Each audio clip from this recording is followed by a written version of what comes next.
Ikigai, The Japanese Secret to a Long and Happy Life. Written by Hector Garcia and Francesc Miralles. Translated by Heather Cleary. Read by Walter Dixon. Prologue. Ikigai, a mysterious word. This audiobook first came into being on a rainy night in Tokyo, when its authors sat down together for the first time in one of the city's tiny bars. We had each read each other's work, but had never met, thanks to the thousands of miles that separate Barcelona from the capital of Japan. Then a mutual acquaintance put us in touch, launching a friendship that led to this project and seems destined to last a lifetime. The next time we got together, a year later, we strolled through a park in downtown Tokyo and ended up talking about trends in Western psychology, specifically logotherapy, which helps people find their purpose in life. We remarked that Viktor Frankl's logotherapy had gone out of fashion among practicing therapists, who favored other schools of psychology, though people still search for meaning in what they do and how they live. We ask ourselves things like, what is the meaning of my life? Is the point just to live longer, or should I seek a higher purpose? Why do some people know what they want and have a passion for life, while others languish in confusion? At some point in our conversation, the mysterious word Ikigai came up. This Japanese concept, which translates roughly as the happiness of always being busy, is like logotherapy, but it goes a step beyond.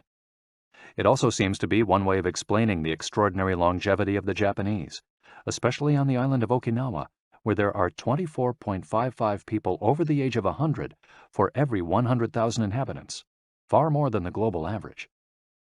Those who study why the inhabitants of this island in the south of Japan live longer than people anywhere else in the world believe that one of the keys, in addition to a healthful diet, a simple life in the outdoors, green tea, and the subtropical climate, its average temperature is like that of Hawaii, is the Ikigai that shapes their lives. While researching this concept, we discovered that not a single book in the fields of psychology or personal development is dedicated to bringing this philosophy to the West. Is Ikigai the reason there are more centenarians in Okinawa than anywhere else? How does it inspire people to stay active until the very end? What is the secret to a long and happy life? As we explored the matter further, we discovered that one place in particular, Ogimi, a rural town on the north end of the island with a population of 3,000, boasts the highest life expectancy in the world, a fact that has earned it the nickname of the Village of Longevity. Okinawa is where most of Japan's shikuwasa, a lime-like fruit that packs an extraordinary antioxidant punch, comes from. Could that be Ogimi's secret to long life? Or is it the purity of the water used to brew its moringa tea? We decided to go study the secrets of the Japanese centenarians in person. After a year of preliminary research, we arrived in the village, where residents speak an ancient dialect and practice an animist religion that features long-haired forest sprites called bunagaya, with our cameras and recording devices in hand. As soon as we arrived, we could sense the incredible friendliness of its residents, who laughed and joked incessantly amid lush green hills fed by crystalline waters. As we conducted our interviews with the eldest residents of the town, we realized that something far more powerful than just these natural resources was at work. An uncommon joy flows from its inhabitants and guides them through the long and pleasurable journey of their lives. Again, the mysterious Ikigai. But what is it exactly? How do you get it? It never ceased to surprise us that this haven of nearly eternal life was located precisely in Okinawa, where 200,000 innocent lives were lost at the end of World War II. Rather than harbor animosity toward outsiders, however, Okinawans live by the principle of ichariba chode, a local expression that means treat everyone like a brother, even if you've never met them before. It turns out that one of the secrets to happiness of Ogimi's residents is feeling like part of a community. From an early age, they practice yui ma'aru, or teamwork, and so are used to helping one another. Nurturing friendships, eating light, getting enough rest, and doing regular, moderate exercise are all part of the equation of good health. But at the heart of the joie de vivre that inspires these centenarians to keep celebrating birthdays and cherishing each new day is their Ikigai. The purpose of this audiobook is to bring the secrets of Japan's centenarians to you and give you the tools to find your own Ikigai, because those who discover their Ikigai have everything they need for a long and joyful journey through life. Happy travels. Hector Garcia and Francesc Miralles. Chapter 1. Ikigai, the art of staying young while growing old. What is your reason for being? According to the Japanese, everyone has an ikigai, what a French philosopher might call a raison d'être. Some people have found their ikigai, while others are still looking, though they carry it within them. Our ikigai is hidden deep inside each of us, and finding it requires a patient search. According to those born on Okinawa, the island with the most centenarians in the world, our ikigai is the reason we get up in the morning. Ikigai can be described as the common ground you find between what you're good at, what you love, what the world needs, and what you can be paid for. Whatever you do, don't retire. Having a clearly defined ikigai brings satisfaction, happiness, and meaning to our lives. The purpose of this audiobook is to help you find yours, and to share insights from Japanese philosophy on the lasting health of body, mind, and spirit. One surprising thing you notice living in Japan is how active people remain after they retire. In fact, many Japanese people never really retire. They keep doing what they love for as long as their health allows. There is, in fact, no word in Japanese that means retire in the sense of leaving the workforce for good, as in English. According to Dan Buettner, a National Geographic reporter who knows the country well, having a purpose in life is so important in Japanese culture that our idea of retirement simply doesn't exist there.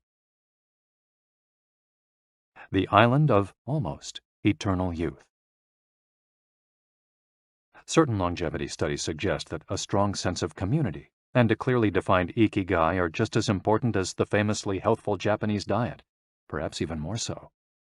Recent medical studies of centenarians from Okinawa and other so-called blue zones, the geographic regions where people live longest, provide a number of interesting facts about these extraordinary human beings. Not only do they live much longer than the rest of the world's population, they also suffer from fewer chronic illnesses, such as cancer and heart disease. Inflammatory disorders are also less common. Many of these centenarians enjoy enviable levels of vitality and health that would be unthinkable for people of advanced age elsewhere. Their blood tests reveal fewer free radicals, which are responsible for cellular aging, as a result of drinking tea and eating until their stomachs are only 80% full. Women experience more moderate symptoms during menopause, and both men and women maintain higher levels of sexual hormones until much later in life. The rate of dementia is well below the global average. Though we'll consider each of these findings over the course of the audiobook, research clearly indicates that the Okinawans' focus on ikigai gives a sense of purpose to each and every day and plays an important role in their health and longevity. The characters behind ikigai. In Japanese, ikigai is written by combining a character which means life with another which means to be worthwhile, and that can be broken down to the characters which mean armor, number one, and to be the first, to head into battle, taking initiative as a leader, and another character which means beautiful or elegant. The 5 blue zones. Okinawa holds first place among the world's blue zones. In Okinawa, women in particular live longer and have fewer diseases than anywhere else in the world. The 5 regions identified and analyzed by Dan Buettner in his book, The Blue Zones, are 1. Okinawa, Japan, especially the northern part of the island. The locals eat a diet rich in vegetables and tofu, typically served on small plates. In addition to their philosophy of ikigai, the moai, or close-knit group of friends, plays an important role in their longevity. 2. Sardinia, Italy, specifically the provinces of Nuoro and Ogliastra. Locals on this island consume plenty of vegetables and 1 or 2 glasses of wine per day. As in Okinawa, the cohesive nature of this community is another factor directly related to longevity. 3. Loma Linda, California. Researchers studied a group of Seventh-day Adventists who are among the longest living people in the United States. 4. The Nicoya Peninsula, Costa Rica. Locals remain remarkably active after 90. Many of the region's older residents have no problem getting up at 5:30 in the morning to work in the fields. 5. Ikaria, Greece. One of every 3 inhabitants of this island near the coast of Turkey is over 90 years old, compared to less than 1% of the population of the United States, a fact that has earned it the nickname of the Island of Long Life. The local secret seems to be a lifestyle that dates back to 500 BC. In the following chapters, we'll examine several factors that seem to be the keys to longevity and are found across the blue zones, paying special attention to Okinawa and its so-called Village of Longevity. First, however, it's worth pointing out that 3 of these regions are islands, where resources can be scarce and communities have to help one another. For many, helping others might be an ikigai strong enough to keep them alive. According to scientists who have studied the 5 blue zones, the keys to longevity are diet, exercise, finding a purpose in life, an ikigai, and forming strong social ties, that is, having a broad circle of friends and good family relations. Members of these communities manage their time well in order to reduce stress, consume little meat or processed foods, and drink alcohol in moderation. They don't do strenuous exercise, but they do move every day, taking walks and working in their vegetable gardens. People in the blue zones would rather walk than drive. Gardening, which involves daily, low-intensity movement, is a practice almost all of them have in common. The 80% secret. One of the most common sayings in Japan is harahachi-bu, which is repeated before or after eating and means something like, fill your belly to 80%. Ancient wisdom advises against eating until we are full. This is why Okinawans stop eating when they feel their stomachs reach 80% of their capacity, rather than overeating and wearing down their bodies with long digestive processes that accelerate cellular oxidation. Of course, there's no way to know objectively if your stomach is at 80% capacity. The lesson to learn from this saying is that we should stop eating when we're starting to feel full. The extra side dish, the snack we eat when we know in our hearts we don't really need it, the apple pie after lunch, all these will give us pleasure in the short term, but not having them will make us happier in the long term. The way food is served is also important. By presenting their meals on many small plates, the Japanese tend to eat less. A typical meal in a restaurant in Japan is served in 5 plates on a tray, 4 of them very small, and the main dish slightly bigger. Having 5 plates in front of you makes it seem like you're going to eat a lot, but what happens most of the time is that you end up feeling slightly hungry. This is one of the reasons why Westerners in Japan typically lose weight and stay trim. Recent studies by nutritionists reveal that Okinawans consume a daily average of 1,800 to 1,900 calories, compared to 2,200 to 3,300 in the United States, and have a body mass index between 18 and 22, compared to 26 or 27 in the United States. The Okinawan diet is rich in tofu, sweet potatoes, fish 3 times per week, and vegetables, roughly 11 ounces per day. In the chapter dedicated to nutrition, we'll see which healthy, antioxidant-rich foods are included in this 80%. Moai, connected for life. It is customary in Okinawa to form close bonds within local communities. A moai is an informal group of people with common interests who look out for one another. For many, serving the community becomes part of their ikigai. The moai has its origins in hard times, when farmers would get together to share best practices and help one another cope with meager harvests. Members of a moai make a set monthly contribution to the group. This payment allows them to participate in meetings, dinners, games of go and shogi, Japanese chess, or whatever hobby they have in common. The funds collected by the group are used for activities, but if there's money left over, one member, decided on a rotating basis, receives a set amount from the surplus. In this way, being part of a moai helps maintain emotional and financial stability. If a member of a moai is in financial trouble, he or she can get an advance from the group's savings. While the details of each moai's accounting practices vary according to the group and its economic means, the feeling of belonging and support gives the individual a sense of security and helps increase life expectancy. Chapter 2.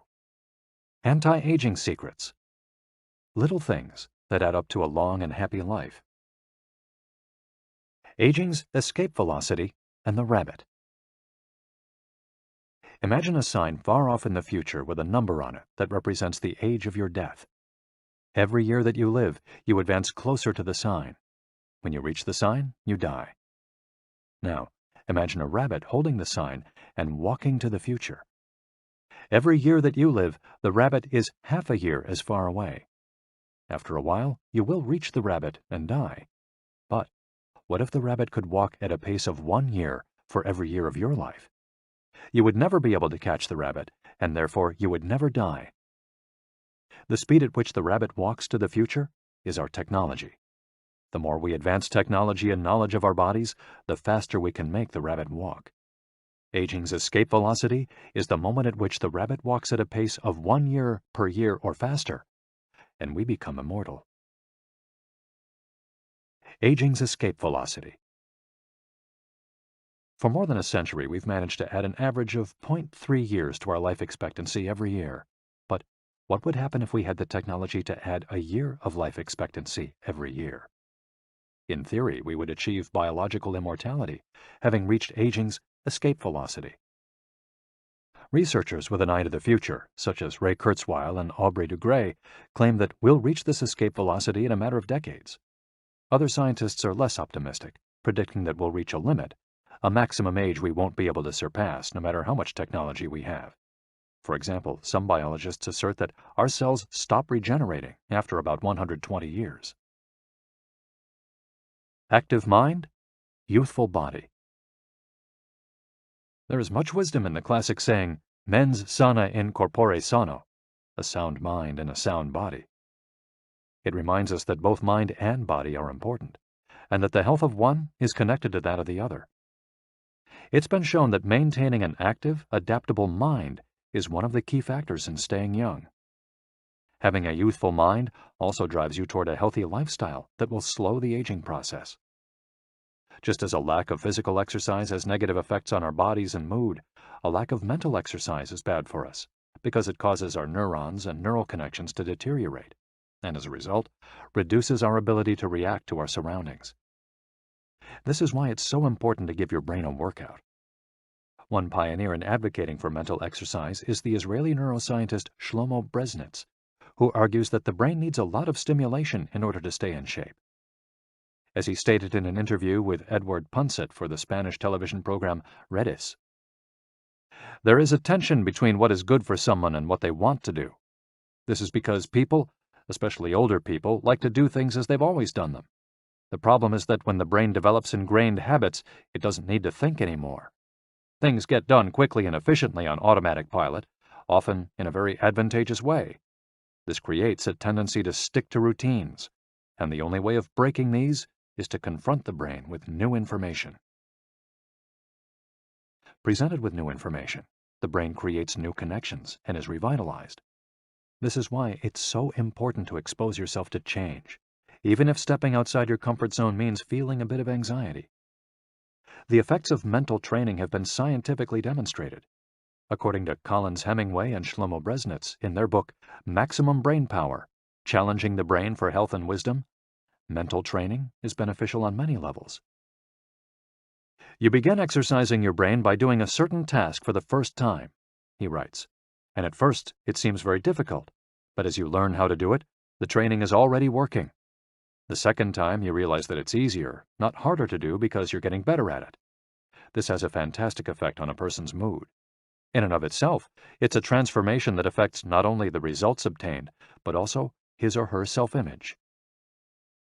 This description of a mental workout might sound a bit formal, but simply interacting with others, playing a game, for example, offers new stimuli and helps prevent the depression that can come with solitude. Our neurons start to age while we're still in our 20s. This process is slowed, however, by intellectual activity, curiosity, and a desire to learn. Dealing with new situations, learning something new every day, playing games, and interacting with other people seem to be essential for anti-aging strategies for the mind. Furthermore, a more positive outlook in this regard will yield greater mental benefits. Stress, accused of killing longevity. many people seem older than they are.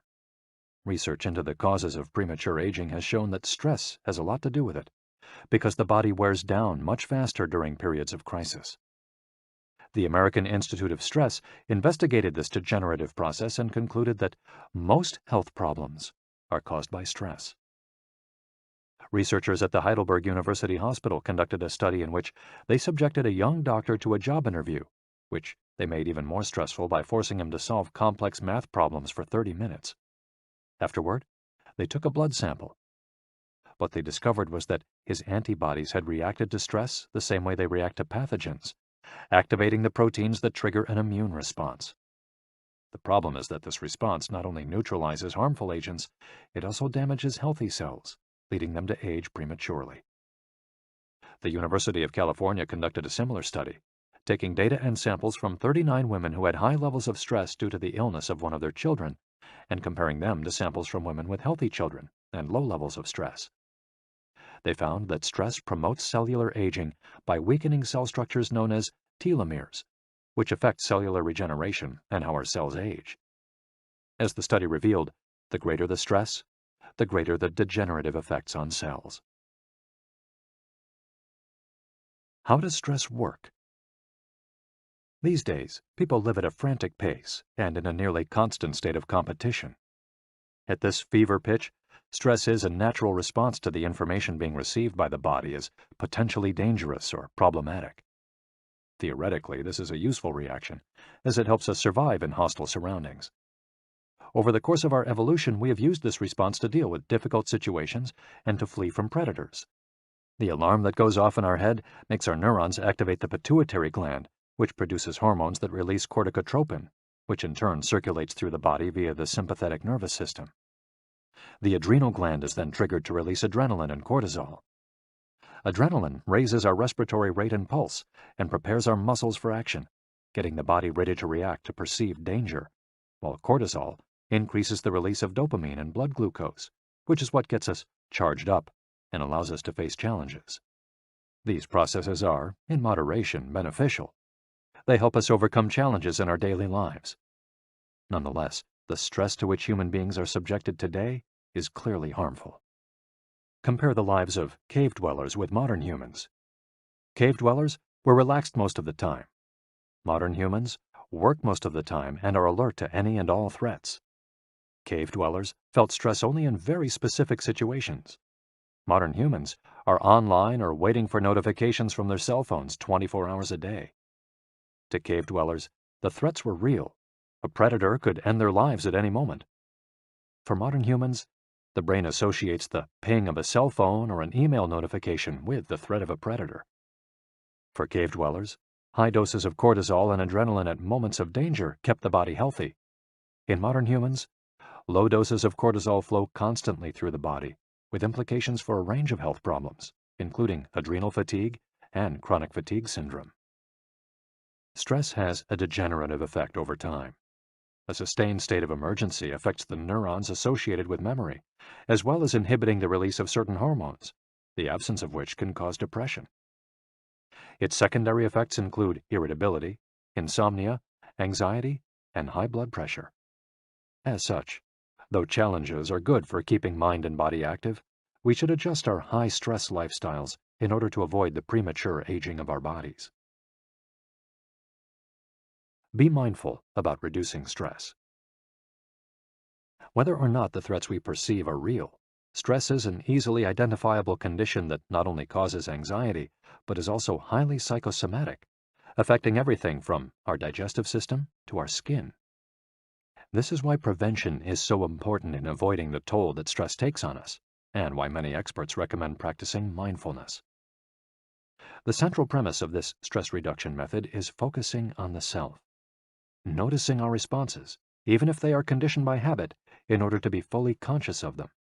In this way, we connect with the here and now and limit thoughts that tend to spiral out of control.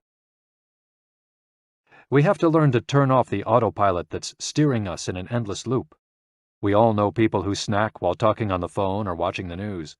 You ask them if the omelet they just ate had an onion in it, and they can't tell you, says Roberto Alcibar, who abandoned his fast-paced life to become a certified instructor of mindfulness after an illness threw him into a period of acute stress. One way to reach such a state of mindfulness is through meditation, which helps filter the information that reaches us from the outside world. It can also be achieved through breathing exercises, yoga, and body scans. Achieving mindfulness involves a gradual process of training, but with a bit of practice, we can learn to focus our mind completely, which reduces stress and helps us live longer. A little stress is good for you. While sustained, intense stress is a known enemy of longevity and both mental and physical health, low levels of stress have been shown to be beneficial. After observing a group of test subjects for more than 20 years, Dr. Howard S. Friedman, a psychology professor at the University of California, Riverside, discovered that people who maintained a low level of stress, who faced challenges and put their heart and soul into their work in order to succeed, lived longer than those who chose a more relaxed lifestyle and retired earlier.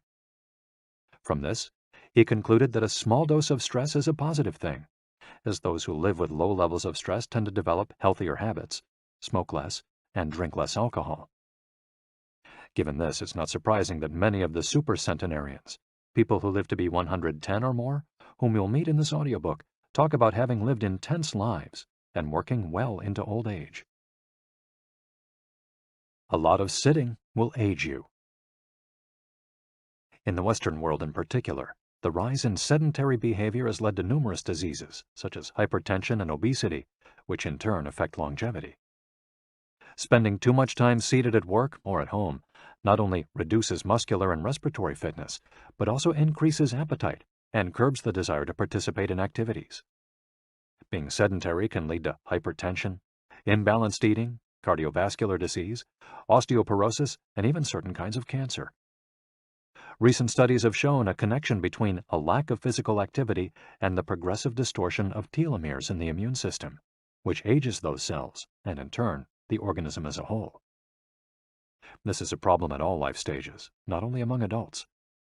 Sedentary children suffer from high rates of obesity and all its associated health issues and risks, which is why it's so important to develop a healthy and active lifestyle at an early age. It's easy to be less sedentary. It just takes a bit of effort and a few changes to your routine. We can access a more active lifestyle that makes us feel better inside and out. We just have to add a few ingredients to our everyday habits.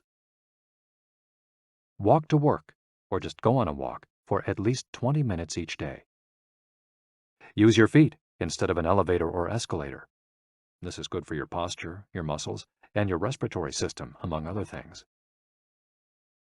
Participate in social or leisure activities, so that you don't spend too much time in front of the television. Replace your junk food with fruit, and you'll have less of an urge to snack and more nutrients in your system. Get the right amount of sleep. 7 to 9 hours is good, but any more than that makes us lethargic. Play with children or pets, or join a sports team. This not only strengthens the body, but also stimulates the mind and boosts self-esteem.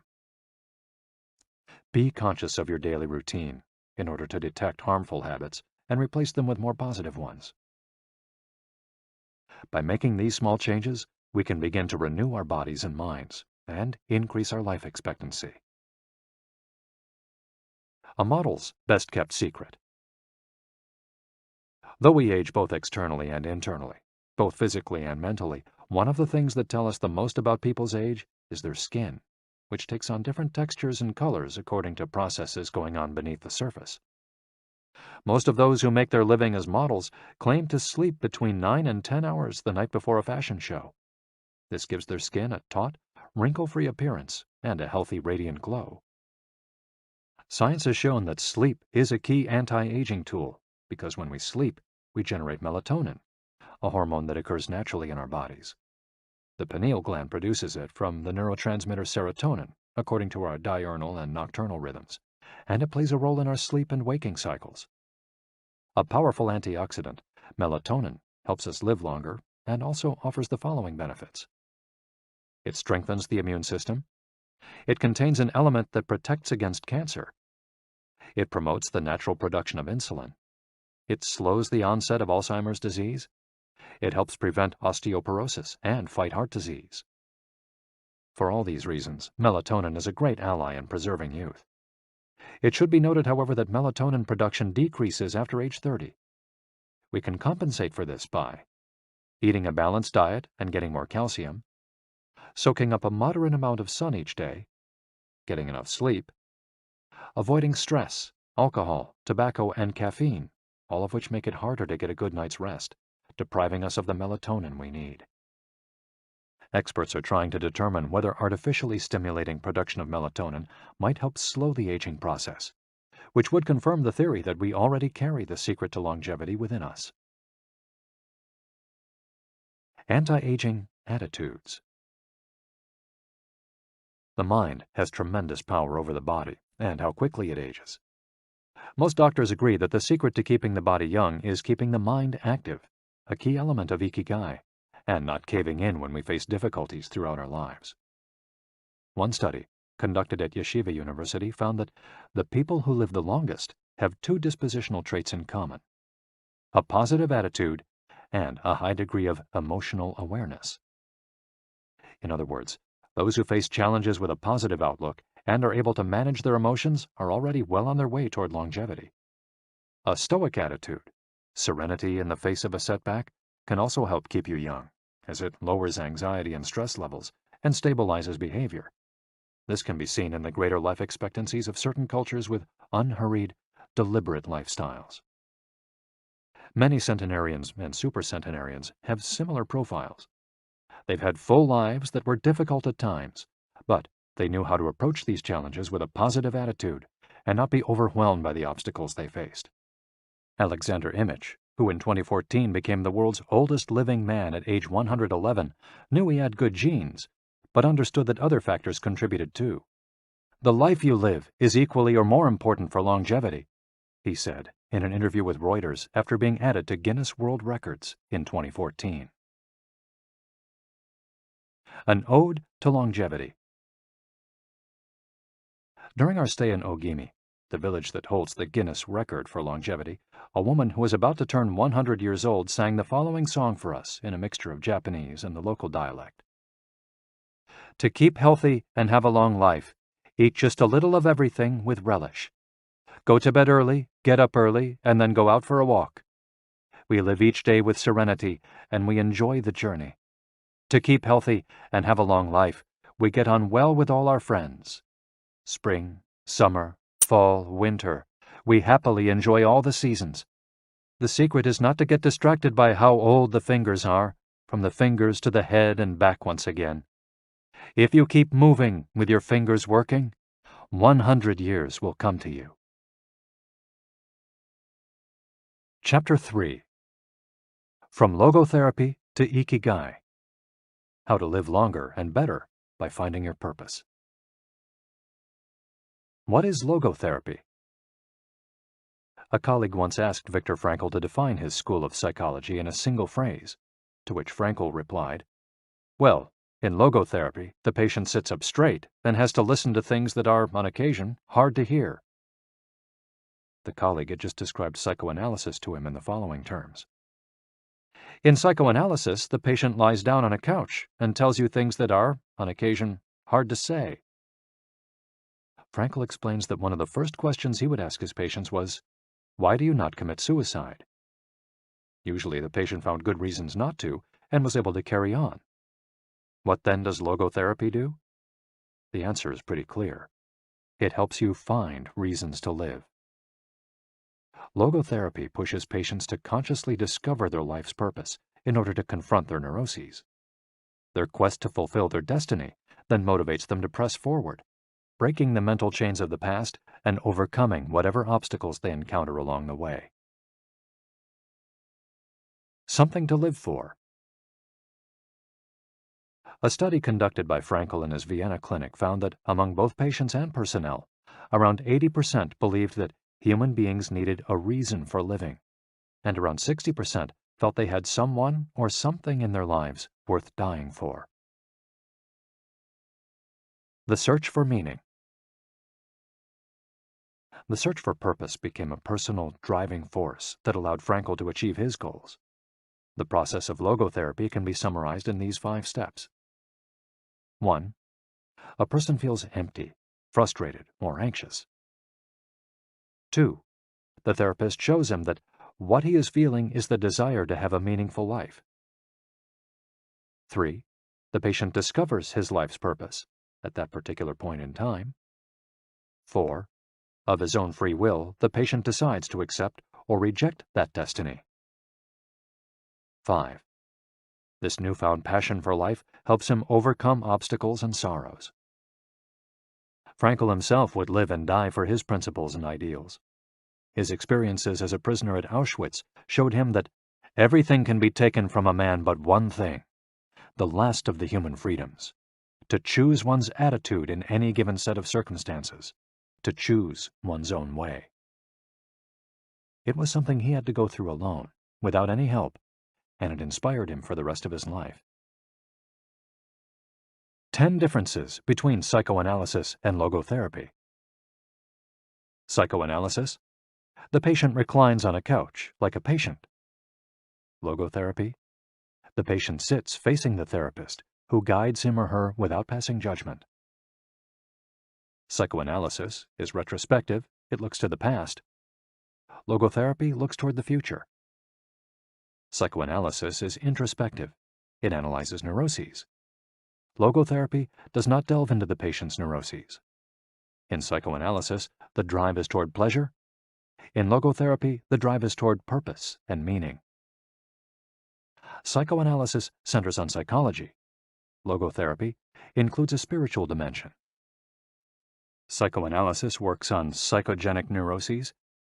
Logotherapy also works on noogenic or existential neuroses. Psychoanalysis analyzes the unconscious origin of conflicts, instinctual dimension. Logotherapy deals with conflicts when and where they arise, spiritual dimension. Psychoanalysis limits itself to the patient's instincts. Logotherapy also deals with spiritual realities. Psychoanalysis is fundamentally incompatible with faith. Logotherapy is compatible with faith. Psychoanalysis seeks to reconcile conflicts and satisfy impulses and instincts. Logotherapy seeks to help the patient find meaning in his life and satisfy his moral principles. Fight for yourself. Existential frustration arises when our life is without purpose or when that purpose is skewed. In Frankl's view, however, there's no need to see this frustration as an anomaly or a symptom of neurosis. Instead, it can be a positive thing, a catalyst for change. Logotherapy does not see this frustration as mental illness, the way other forms of therapy do, but rather as spiritual anguish, a natural and beneficial phenomenon that drives those who suffer from it to seek a cure, whether on their own or with the help of others, and in so doing, find greater satisfaction in life. It helps them change their own destiny. Logotherapy enters the picture if a person needs help doing this, if he needs guidance in discovering his life's purpose, and later in overcoming conflict so he can keep moving towards his objective.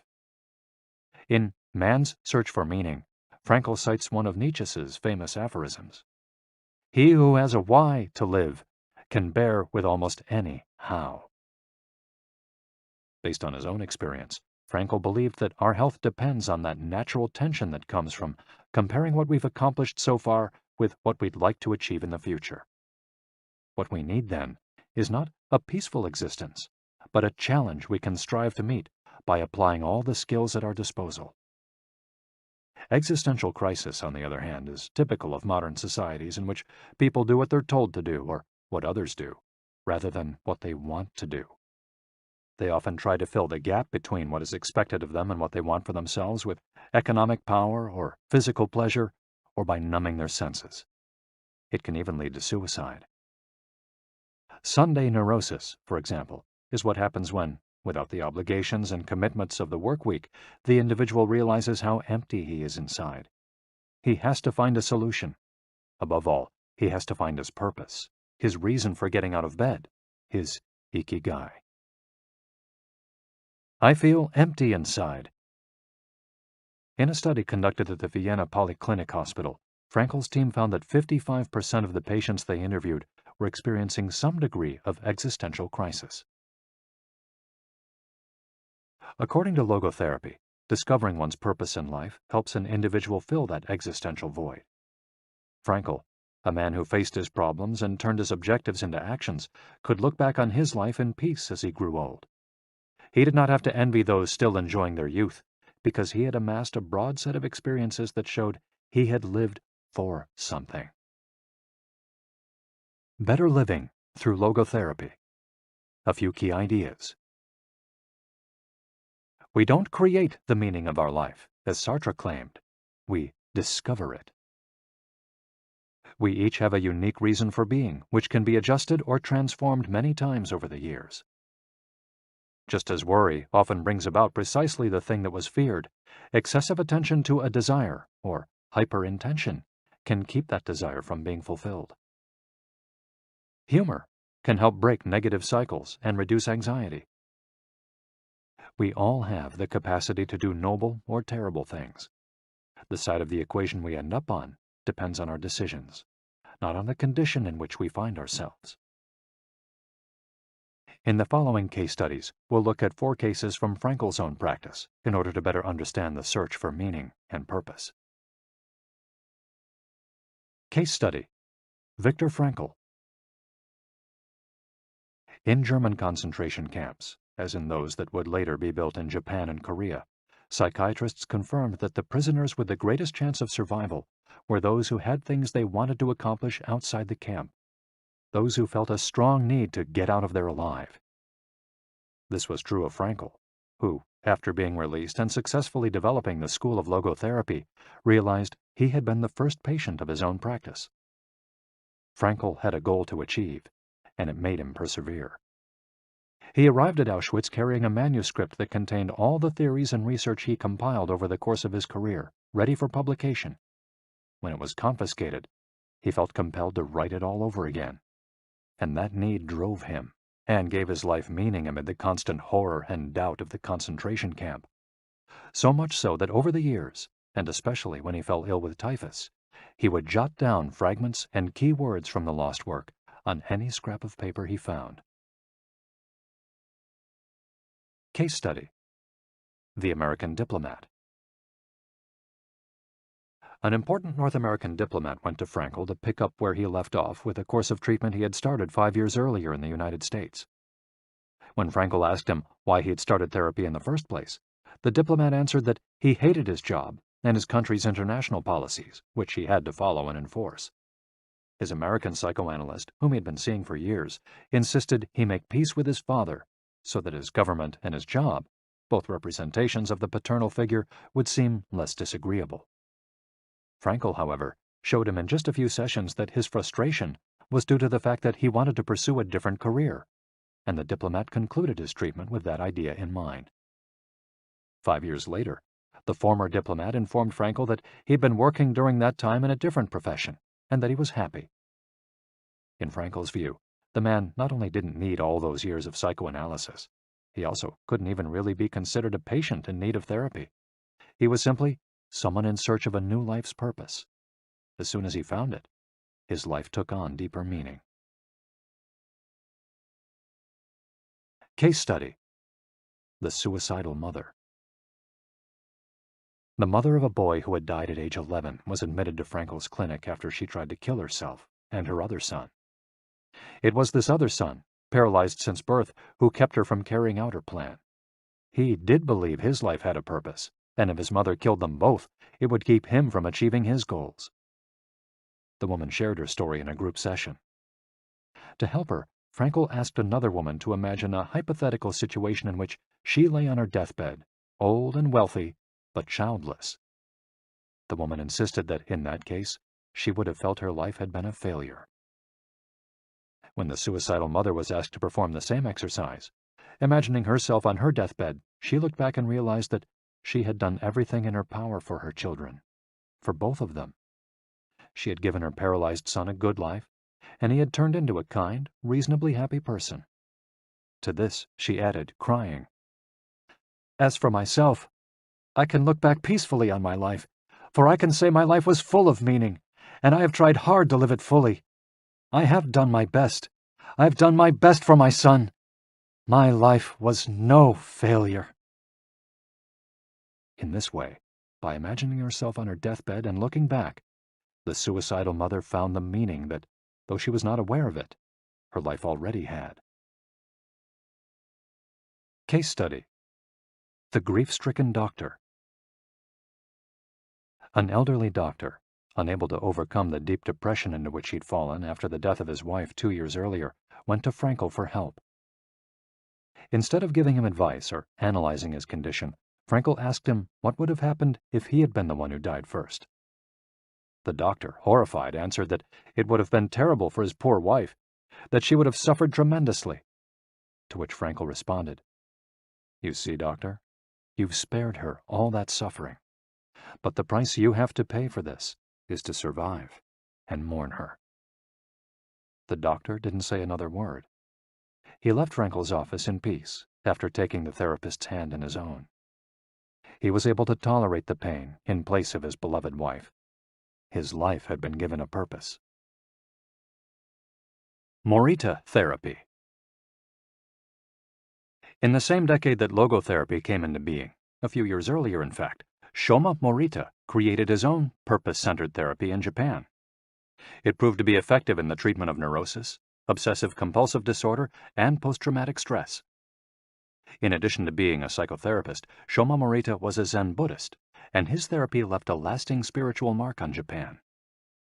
Many Western forms of therapy focus on controlling or modifying the patient's emotions. In the West, we tend to believe that what we think influences how we feel, which in turn influences how we act.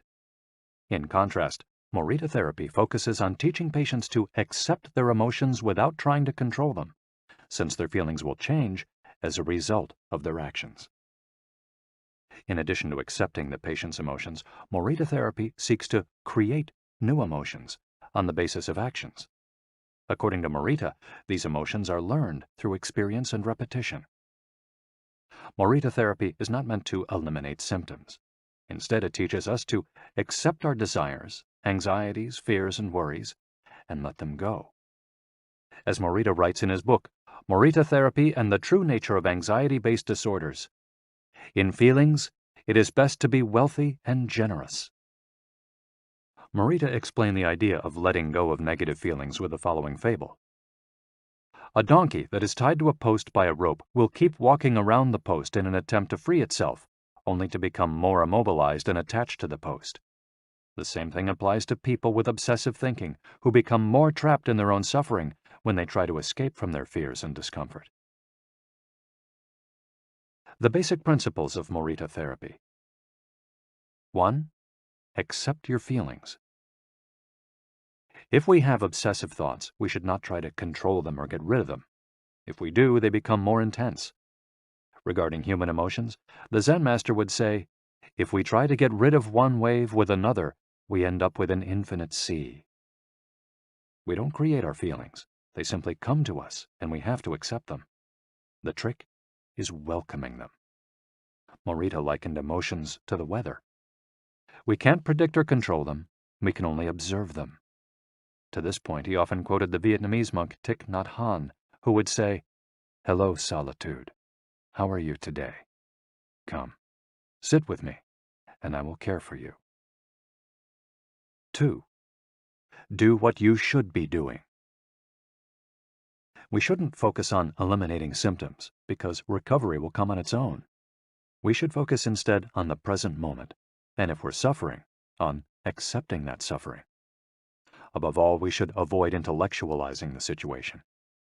The therapist's mission is to develop the patient's character so he or she can face any situation, and character is grounded in the things we do. Morita therapy does not offer its patients explanations, but rather allows them to learn from their actions and activities. It doesn't tell you how to meditate or how to keep a diary the way Western therapies do. It's up to the patient to make discoveries through experience. 3. Discover your life's purpose. We can't control our emotions, but we can take charge of our actions every day. This is why we should have a clear sense of our purpose and always keep Morita's mantra in mind. What do we need to be doing right now? What action should we be taking? The key to achieving this is having dared to look inside yourself to find your Ikigai. The 4 phases of Morita therapy. Morita's original treatment, which lasts 15 to 21 days, consists of the following stages. 1. Isolation and rest, 5 to 7 days. During the first week of treatment, the patient rests in a room without any external stimuli. No television, books, family, friends, or speaking. All the patient has is his thoughts. He lies down for most of the day and is visited regularly by the therapist, who tries to avoid interacting with him as much as possible. The therapist simply advises the patient to continue observing the rise and fall of his emotions as he lies there. When the patient gets bored and wants to start doing things again, he's ready to move on to the next stage of therapy. 2. Light occupational therapy, 5 to 7 days. In this stage, the patient performs repetitive tasks in silence. One of these is keeping a diary about his thoughts and feelings. The patient goes outside after a week of being shut in, takes walks in nature, and does breathing exercises. He also starts doing simple activities such as gardening, drawing, or painting. During this stage, the patient is still not allowed to talk to anyone except the therapist. 3. Occupational therapy, 5 to 7 days. In this stage, the patient performs tasks that require physical movement. Dr. Morita liked to take his patients to the mountains to chop wood. In addition to physical tasks, the patient is also immersed in other activities such as writing, painting, or making ceramics. The patient can speak with others at this stage, but only about the tasks at hand. 4. The return to social life and the real world. The patient leaves the hospital and is reintroduced to social life, but maintains the practices of meditation and occupational therapy developed during treatment. The idea is to re-enter society as a new person, with a sense of purpose, and without being controlled by social or emotional pressures. Nikon meditation. Morita was a great Zen master of Nikon introspective meditation. Much of his therapy draws on his knowledge and mastery of this school, which centers on 3 questions the individual must ask him or herself. 1. What have I received from person X? 2. What have I given to person X? 3. What problems have I caused person X? Through these reflections, we stop identifying others as the cause of our problems and deepen our own sense of responsibility. As Morita said, if you are angry and want to fight, think about it for 3 days before coming to blows.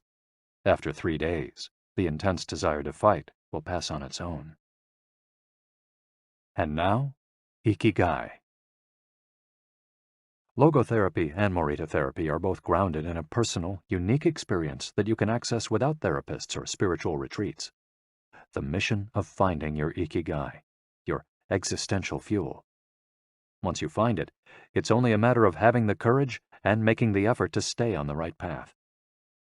In the following chapters, we'll take a look at the basic tools you'll need to get moving along that path. Finding flow in the tasks you've chosen to do, eating in a balanced and mindful way, doing low-intensity exercise, and learning not to give in when difficulties arise. In order to do this, you have to accept that the world, like the people who live in it, is imperfect, but that it's still full of opportunities for growth and achievement. Are you ready to throw yourself into your passion as if it were the most important thing in the world? Chapter 4. Find flow in everything you do. How to turn work and free time into spaces for growth. We are what we repeatedly do. Excellence, then, is not an act, but a habit. Aristotle. Going with the flow. Imagine you're skiing down one of your favorite slopes. Powdery snow flies up on both sides of you like white sand. Conditions are perfect. You are entirely focused on skiing as well as you can. You know exactly how to move at each moment. There is no future, no past. There is only the present. You feel the snow, your skis, your body, and your consciousness united as a single entity. You are completely immersed in the experience, not thinking about or distracted by anything else. your ego dissolves, and you become part of what you're doing. This is the kind of experience Bruce Lee described with his famous, "Be water, my friend." We've all felt our sense of time vanish when we lose ourselves in an activity we enjoy. We start cooking, and before we know it, several hours have passed. We spend an afternoon with a book and forget about the world going by until we notice the sunset and realize we haven't eaten dinner. We go surfing and don't realize how many hours we've spent in the water until the next day when our muscles ache. The opposite can also happen. When we have to complete a task we don't want to do, every minute feels like a lifetime, and we can't stop looking at our watch. As the quip attributed to Einstein goes, "Put your hand on a hot stove for a minute, and it seems like an hour. Sit with a pretty girl for an hour, and it seems like a minute." That is relativity. The funny thing is that someone else might really enjoy the same task, but we want to finish as quickly as possible. What makes us enjoy doing something so much that we forget about whatever worries we might have while we do it? When are we happiest? These questions can help us discover our Ikigai. The power of flow. These questions are also at the heart of psychologist Mihai Csikszentmihalyi's research into the experience of being completely immersed in what we're doing. Csikszentmihalyi called this state flow and described it as the pleasure, delight, creativity, and process when we are completely immersed in life. There is no magic recipe for finding happiness, for living according to your Ikigai, but one key ingredient is the ability to reach this state of flow, and, through this state, have an optimal experience. In order to achieve this optimal experience, we have to focus on increasing the time we spend on activities that bring us to this state of flow, rather than allowing ourselves to get caught up in activities that offer immediate pleasure, like eating too much, abusing drugs or alcohol, or stuffing ourselves with chocolate in front of the TV. As Csikszentmihalyi asserts in his book, Flow, The Psychology of Optimal Experience, flow is the state in which people are so involved in an activity that nothing else seems to matter. The experience itself is so enjoyable that people will do it, even at great cost, for the sheer sake of doing it. It's not only creative professionals who require the high doses of concentration that promote flow. Most athletes, chess players, and engineers also spend much of their time on activities that bring them to this state. According to Csikszentmihalyi's research, a chess player feels the same way upon entering a state of flow as a mathematician working on a formula, or a surgeon performing an operation. A professor of psychology, Csikszentmihalyi analyzed data from people around the world and discovered that flow is the same among individuals of all ages and cultures. In New York and Okinawa, we all reach a state of flow in the same way. But what happens to our mind when we're in that state? When we flow, we're focused on a concrete task without any distractions. Our mind is in order. The opposite occurs when we try to do something while our mind is on other things. The 7 conditions for achieving flow. According to researcher Owen Schaffer of DePaul University, the requirements for achieving flow are 1. Knowing what to do. 2. Knowing how to do it. 3. Knowing how well you're doing. 4. Knowing where to go, where navigation is involved. 5. Perceiving significant challenges. 6. Perceiving significant skills. 7. Being free from distractions. If you often find yourself losing focus while working on something you consider important, there are several strategies you can employ to increase your chances of achieving.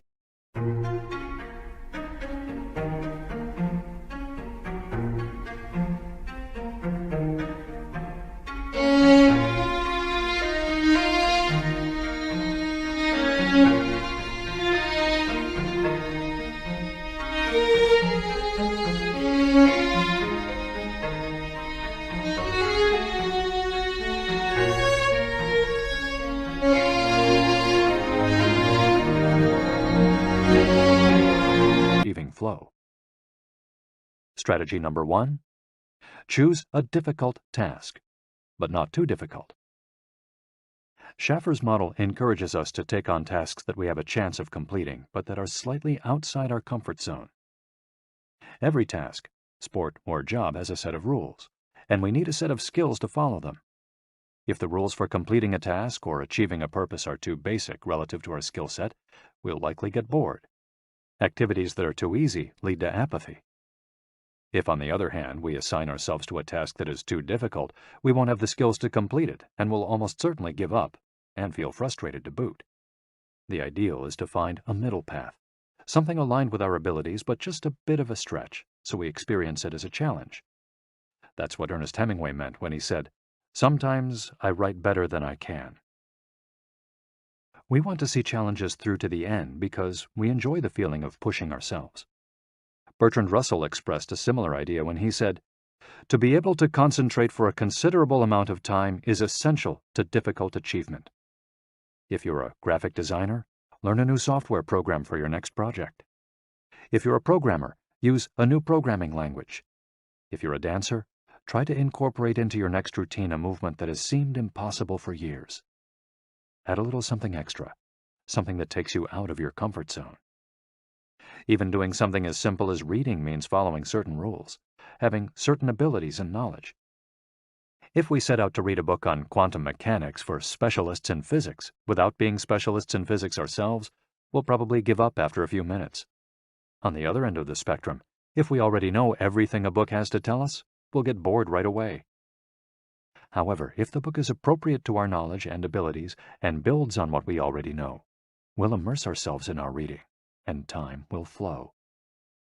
This pleasure and satisfaction are evidence that we are in tune with our Ikigai. In summary, easy tasks lead to boredom, challenging tasks lead to flow, tasks beyond our abilities lead to anxiety. Strategy 2. Have a clear, concrete objective. Video games, played in moderation, board games, and sports are great ways to achieve flow because the objective tends to be very clear. Beat your rival or your own record while following a set of explicitly defined rules. Unfortunately, the objective isn't quite as clear in most situations. According to a study by Boston Consulting Group, when asked about their bosses, the #1 complaint of employees at multinational corporations is that they don't communicate the team's mission clearly, and that as a result, the employees don't know what their objectives are. What often happens, especially in big companies, is that the executives get lost in the details of obsessive planning, creating strategies to hide the fact that they don't have a clear objective. It's like heading out to sea with a map, but no destination. It's much more important to have a compass pointing to a concrete objective than to have a map. Joy Ito, director of the MIT Media Lab, encourages us to use the principle of compass over maps as a tool to navigate our world of uncertainty. In the book Whiplash, How to Survive Our Faster Future, he and Jeff Howe write, "In an increasingly unpredictable world moving ever more quickly, a detailed map may lead you deep into the woods at an unnecessarily high cost. A good compass, though, will always take you where you need to go. It doesn't mean that you should start your journey without any idea where you're going. What it does mean is understanding that while the path to your goal may not be straight, you'll finish faster and more efficiently than you would have if you had trudged along a pre-planned route." In business, the creative professions, and education alike, it's important to reflect on what we hope to achieve before starting to work, study, or make something. We should ask ourselves questions such as, what is my objective for today's session in the studio? How many words am I going to write today for the article coming out next month? What is my team's mission? How fast will I set the metronome tomorrow in order to play that sonata at an allegro tempo by the end of the week? Having a clear objective is important in achieving flow, but we also have to know how to leave it behind when we get down to business. Once the journey has begun, we should keep this objective in mind without obsessing over it. When Olympic athletes compete for a gold medal, they can't stop to think how pretty the medal is. They have to be present in the moment. They have to flow.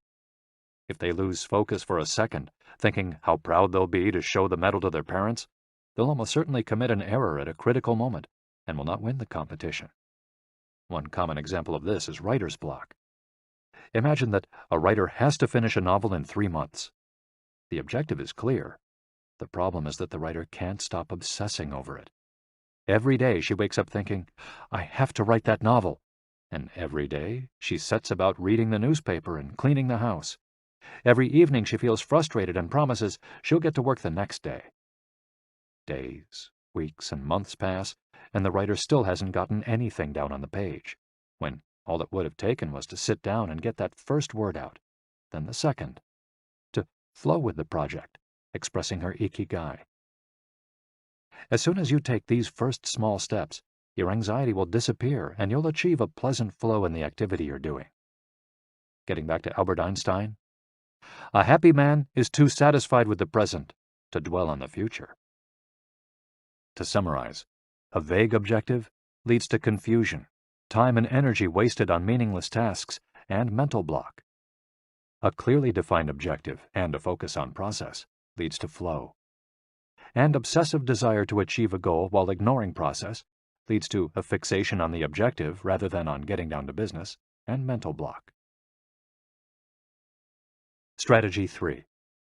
Concentrate on a single task. This is perhaps one of the greatest obstacles we face today, with so much technology and so many distractions.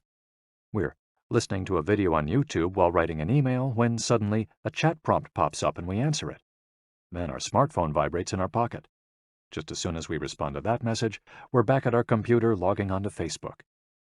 Pretty soon, 30 minutes have passed, and we've forgotten what the email we were writing was supposed to be about. This also happens sometimes when we put on a movie with dinner and don't realize how delicious the salmon was until we're taking the last bite.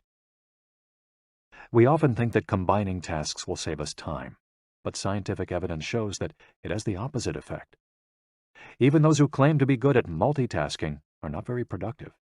In fact, they are some of the least productive people. Our brains can take in millions of bits of information, but we can only actually process a few dozen per second. When we say we're multitasking, what we're really doing is switching back and forth between tasks very quickly. Unfortunately, we're not computers adept at parallel processing.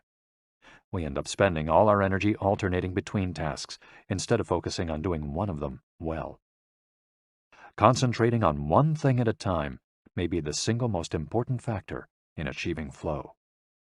According to Csikszentmihalyi, in order to focus on a task, we need 1. To be in a distraction-free environment, and 2. To have control over what we're doing at every moment. Technology is great if we're in control of it. It's not so great if it takes control of us. For example, if you have to write a research paper, you might sit down at your computer and use Google to look up the information you need.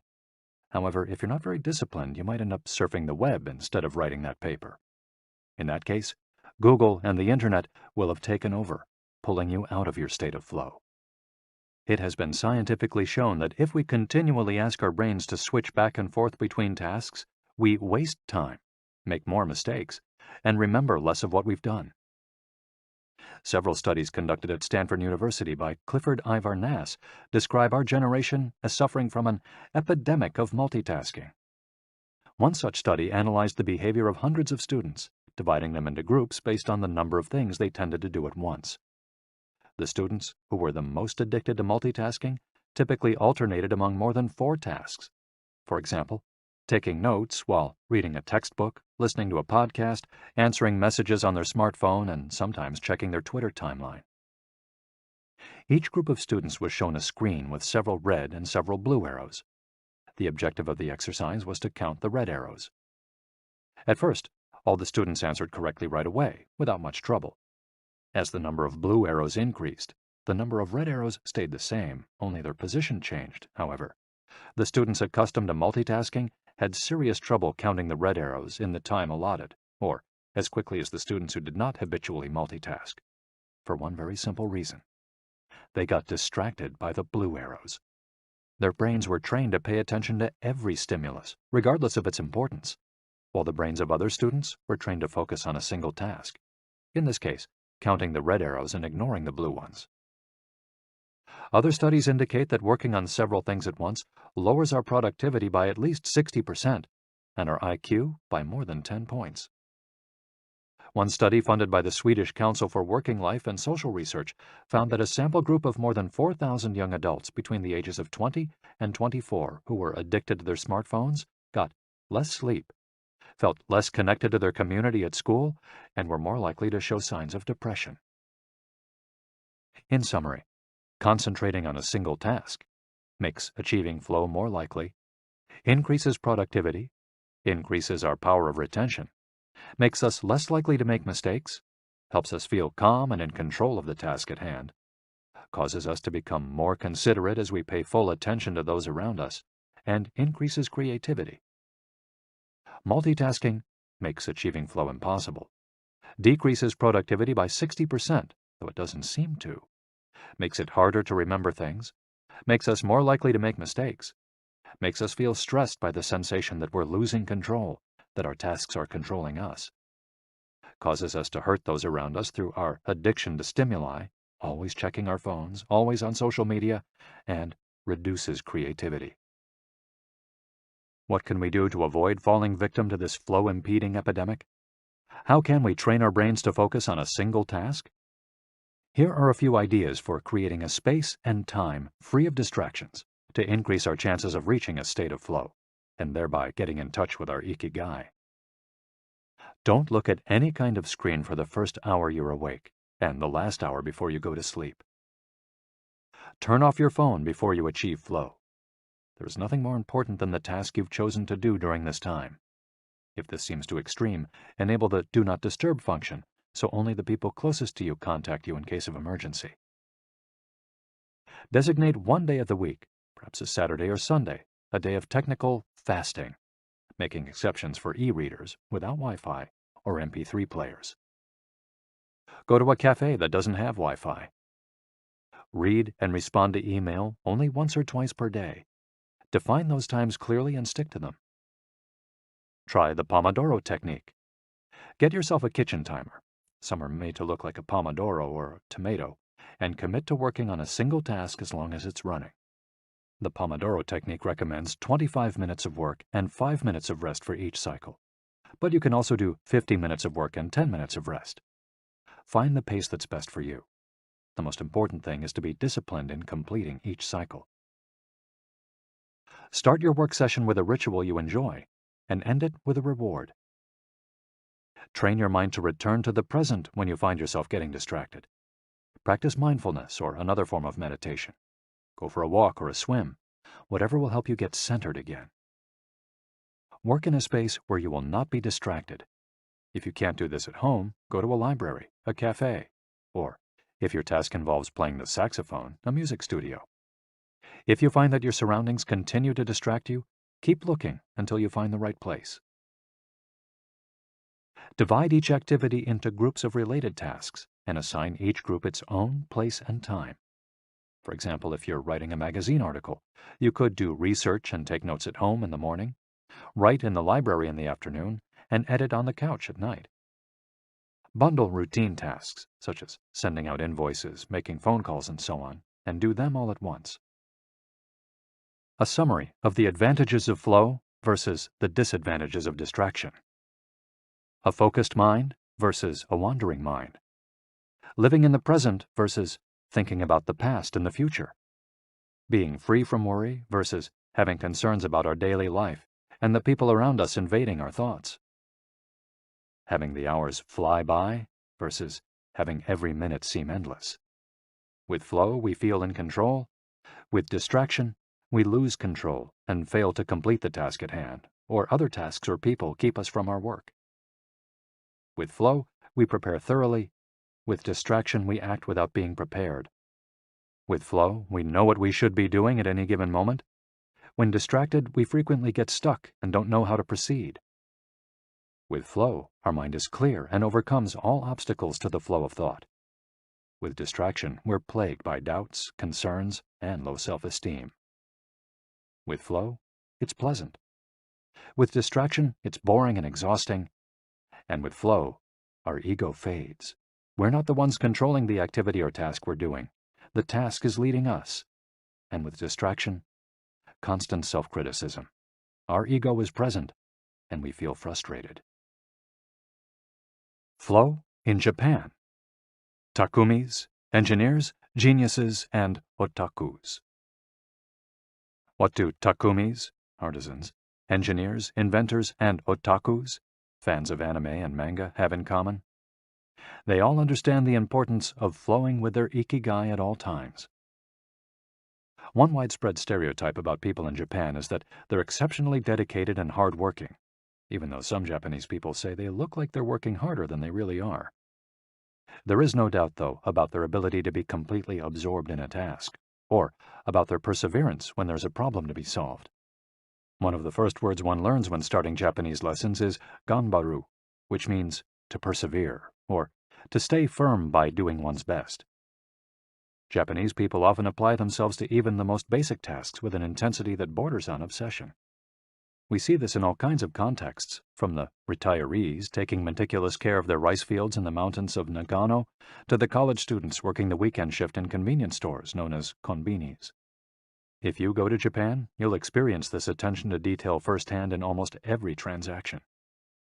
Walk into one of the stores that sell handcrafted objects in Naha, Kanazawa, or Kyoto, and you'll also discover that Japan is a treasure trove of traditional craftwork. The people of Japan have a unique talent for creating new technologies while preserving artisanal traditions and techniques. The art of the takumi. Toyota employs artisans who are able to make a certain type of screw by hand. These takumi, or experts in a particular manual skill, are extremely important at Toyota, and they are hard to replace. Some of them are the only people who know how to perform their exact skill, and it doesn't seem as though a new generation is going to take up the mantle. Turntable needles are another example. They're produced almost exclusively in Japan, where you can find the last remaining people who know how to use the machinery required to make these precision needles, and who are trying to pass on their knowledge to their descendants. We met a takumi on a visit to Kumano, a small town near Hiroshima. We were there for the day, working on a photo essay for one of the most famous brands of makeup brushes in the West. The billboard welcoming visitors to Kumano shows a mascot holding a large brush. In addition to the brush factories, the town is full of little houses and vegetable gardens. Heading farther in, you can see several Shinto shrines at the base of the mountains that surround the town.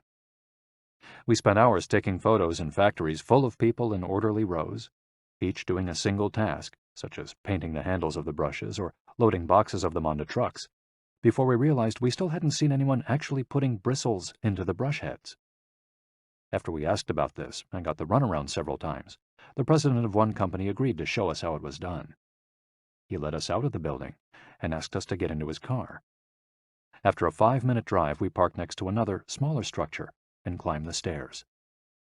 He opened a door, and we walked into a small room filled with windows that let in lovely natural light. In the middle of the room was a woman wearing a mask. You could see only her eyes. She was so focused on choosing individual bristles for the brushes, gracefully moving her hands and fingers, using scissors and combs to sort the bristles, that she didn't even notice our presence. Her movements were so quick, it was hard to tell what she was doing. The president of the company interrupted her to let her know that we'd be taking photos as she worked. We couldn't see her mouth, but the glint in her eye and the cheerful inflection in her speech let us know she was smiling. She looked happy and proud, talking about her work and responsibilities. We had to use extremely fast shutter speeds to capture her movements. Her hands danced and flowed in concert with her tools and the bristles she was sorting.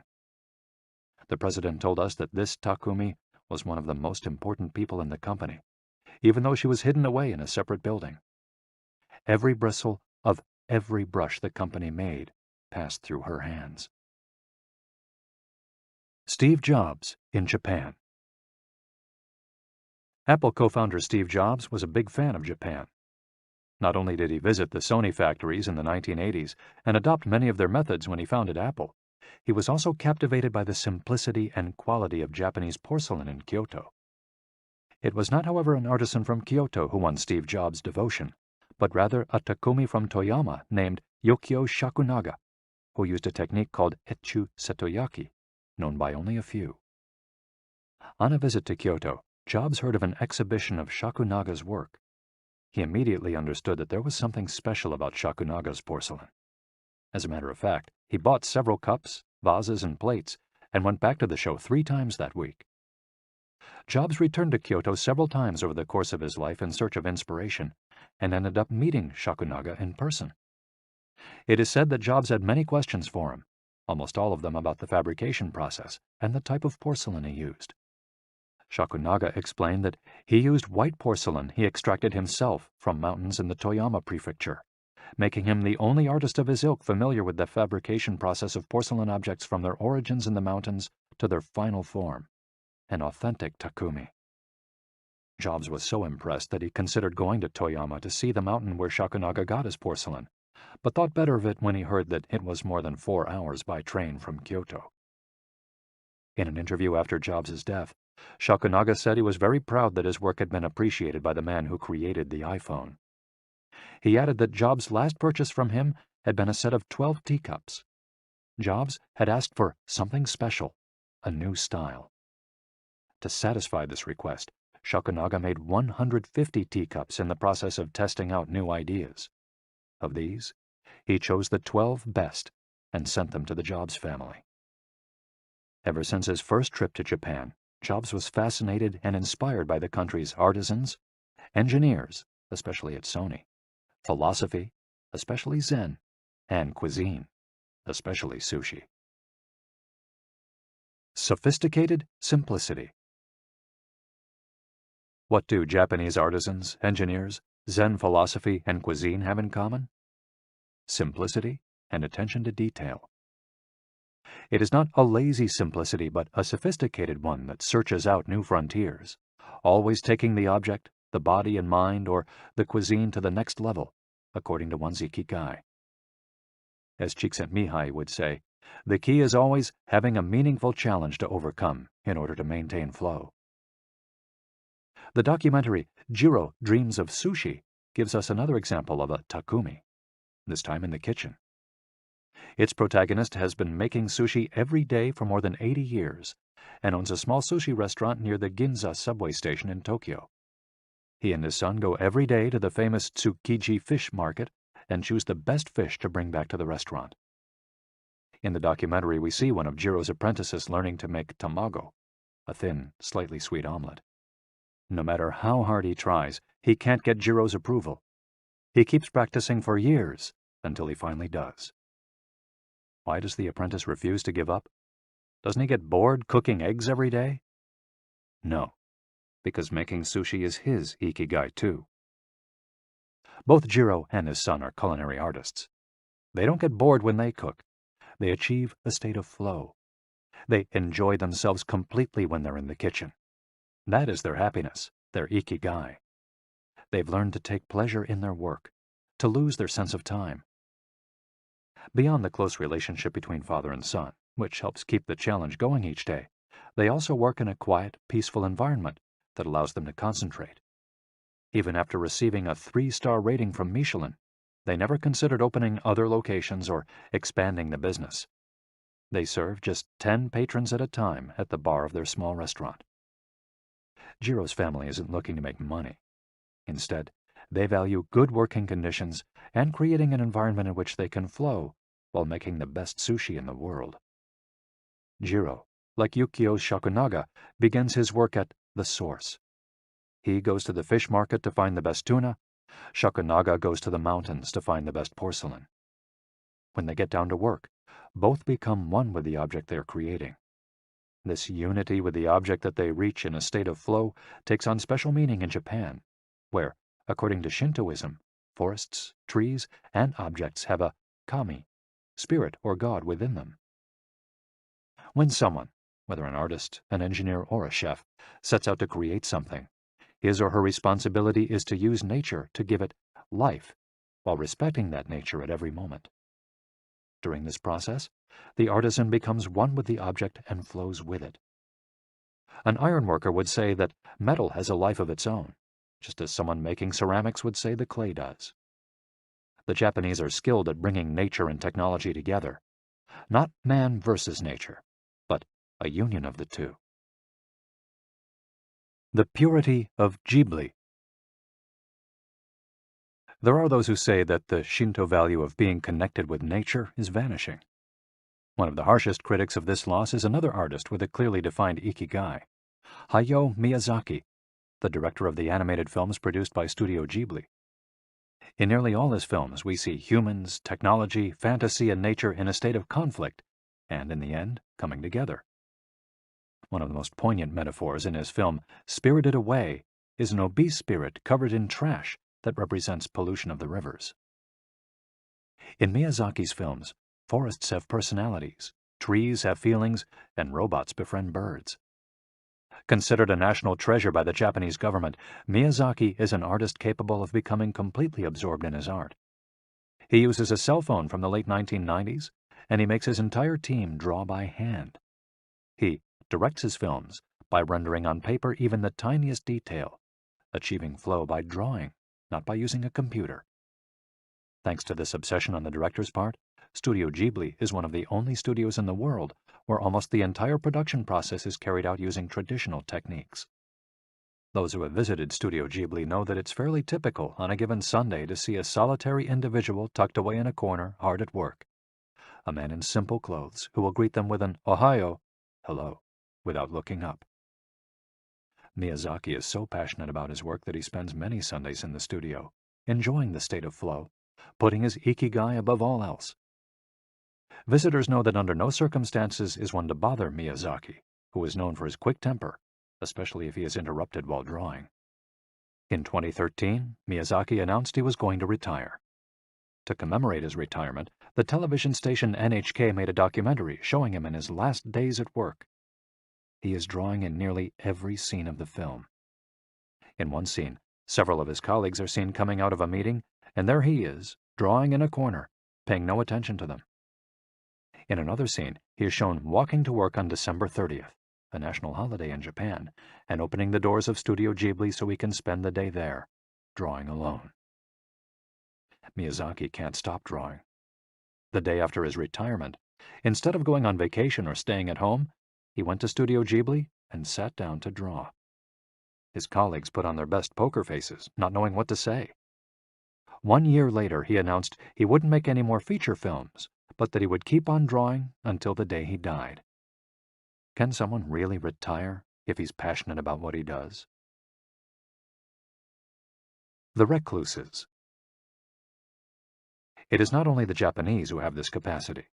There are artists and scientists all over the world with strong, clear ikigais. They do what they love until their dying day.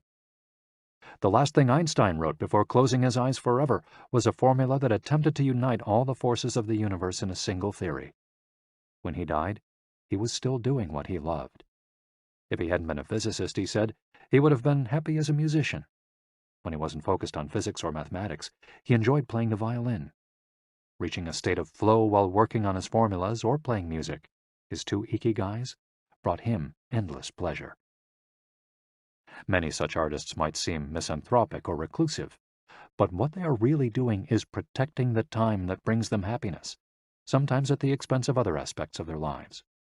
They are outliers who apply the principles of flow to their lives to an extreme. Another example of this kind of artist is the novelist Haruki Murakami. He sees only a close circle of friends and appears in public in Japan only once every few years. Artists know how important it is to protect their space, control their environment, and be free from distractions if they want to flow with their ikigai. Microflow. Enjoying mundane tasks. But what happens when we have to, say, do the laundry, mow the lawn, or attend to paperwork? Is there a way to make these mundane tasks enjoyable? Near the Shinjuku subway station, in one of the neural centers of Tokyo, there is a supermarket that still employs elevator operators. The elevators are fairly standard and could easily be operated by the customers, but the store prefers to provide the service of someone holding the door open for you, pushing the button for your floor, and bowing as you exit.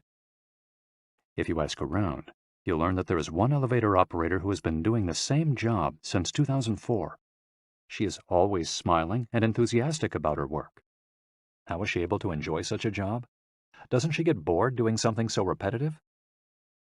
On closer inspection, it becomes clear that the elevator operator is not just pushing buttons, but is instead performing a whole sequence of movements. She begins by greeting the customers with a song-like salutation, followed by a bow and a welcoming wave of the hand. Then she presses the elevator button with a graceful movement, as though she is a geisha offering a client a cup of tea.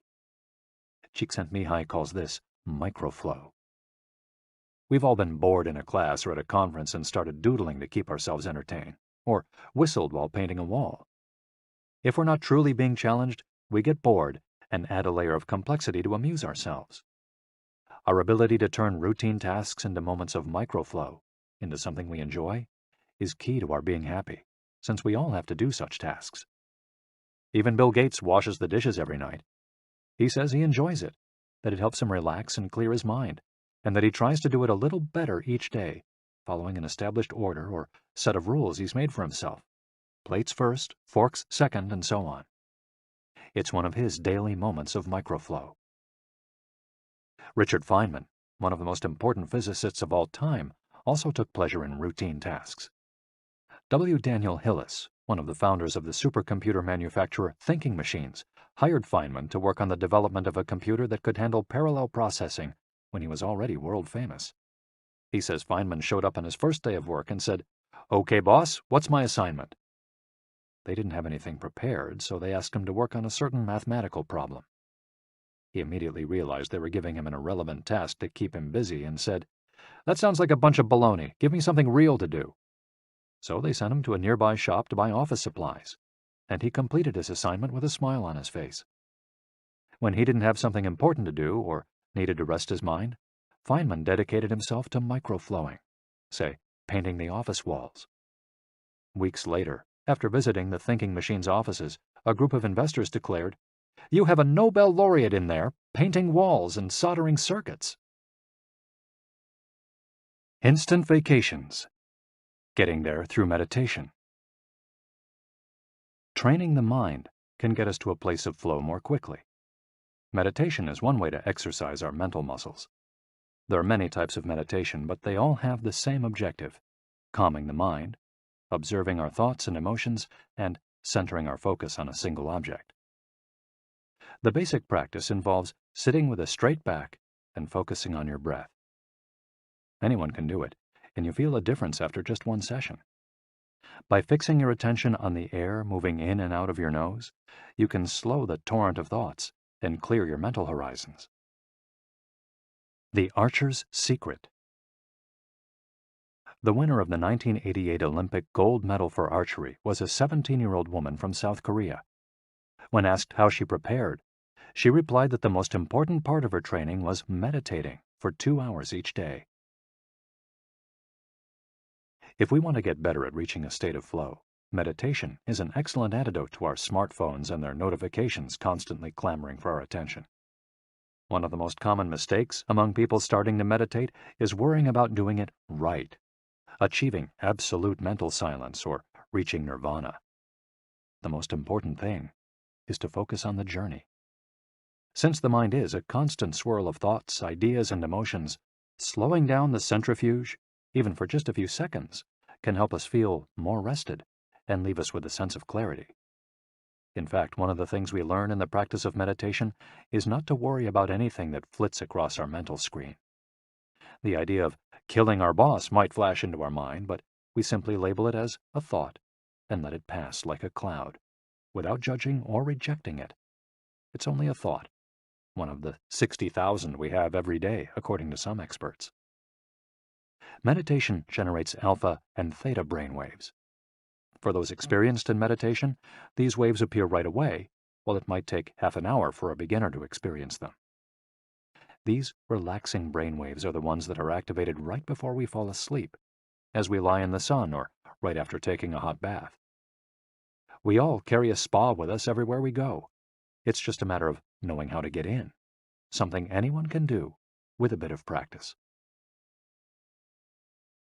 Humans as ritualistic beings. Life is inherently ritualistic. We could argue that humans naturally follow rituals that keep us busy. In some modern cultures, we've been forced out of our ritualistic lives to pursue goal after goal in order to be seen as successful. But throughout history, humans have always been busy. We were hunting, cooking, farming, exploring, and raising families, activities that were structured as rituals to keep us busy throughout our days. But In an unusual way, rituals still permeate daily life and business practices in modern Japan. The main religions in Japan, Confucianism, Buddhism, and Shintoism, are all ones in which the rituals are more important than absolute rules. When doing business in Japan, process, manners, and how you work on something is more important than the final results. Whether this is good or bad for the economy is beyond the scope of this audiobook.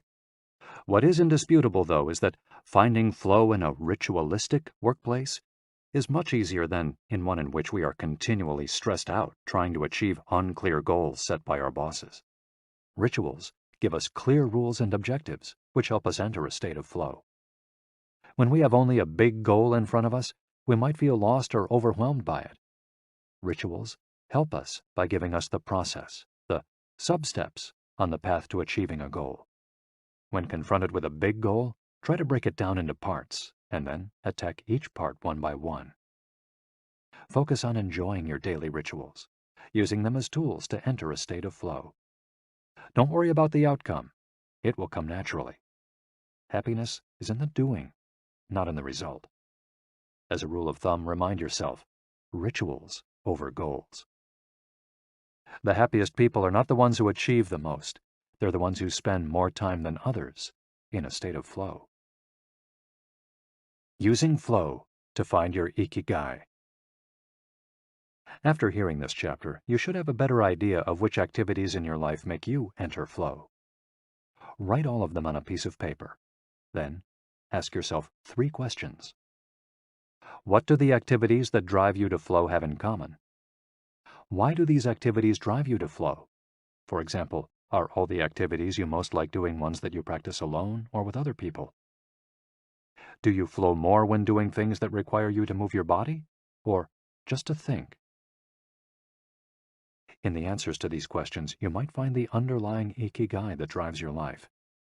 If you don't, then keep searching by going deeper into what you like by spending more of your time in the activities that make you flow.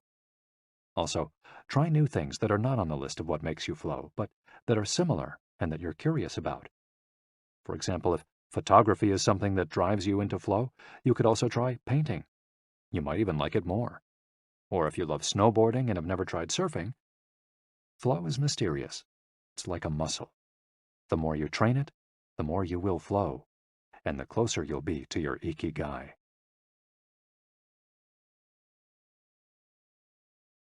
Chapter 5. Masters of Longevity. Words of wisdom from the longest living people in the world. When we started working on this audiobook, we didn't want to just research the factors that contribute to a long and happy life. We wanted to hear from the true masters of this art. The interviews we conducted in Okinawa merit their own chapter, but in the section that precedes it, we've provided an overview of the life philosophies of a few international champions of longevity. We're talking about super centenarians, people who live to 110 years of age or more. The term was coined in 1970 by Norris McWhirter, editor of the Guinness Book of World Records. Its use became more widespread in the 1990s after it appeared in William Strauss and Neil Howe's Generations. Today, there are an estimated 300 to 450 super centenarians in the world, although the age of only around 75 of them has been confirmed. They aren't superheroes, but we could see them as such for having spent far more time on this planet than the average life expectancy would predict. Given the rise in life expectancy around the world, the number of supercentenarians might also increase. A healthy and purposeful life could help us join their ranks. Let's take a look at what a few of them have to say. Misao Okawa, 117. Eat and sleep, and you'll live a long time. You have to learn to relax. According to the Gerontology Research Group, until April 2015, the oldest living person in the world was Misao Okawa, who passed away in a care facility in Osaka, Japan after living for 117 years, 27 days. The daughter of a textile merchant, she was born in 1898, when Spain lost its colonies in Cuba and the Philippines, and the United States annexed Hawaii and launched Pepsi-Cola. Until she was 110, this woman, who lived in 3 different centuries, cared for herself unassisted. When specialists asked about her self-care routine, Misao answered simply, eating sushi and sleeping, to which we should add having a tremendous thirst for life. When they inquired about her secret for longevity, she answered with a smile, "I ask myself the same thing." Proof that Japan continues to be a factory of long life. In July of the same year, Sakari Momoi passed away at 112 years and 150 days old. At the time, he was the oldest man in the world, though he was younger than 57 women. Maria Capovilla, 116. I've never eaten meat in my life. Born in Ecuador in 1889, Maria Capovilla was recognized by Guinness as the world's oldest person. She died of pneumonia in 2006 at 116 years and 347 days old, leaving behind 3 children, 12 grandchildren, and 20 great and great-great-grandchildren.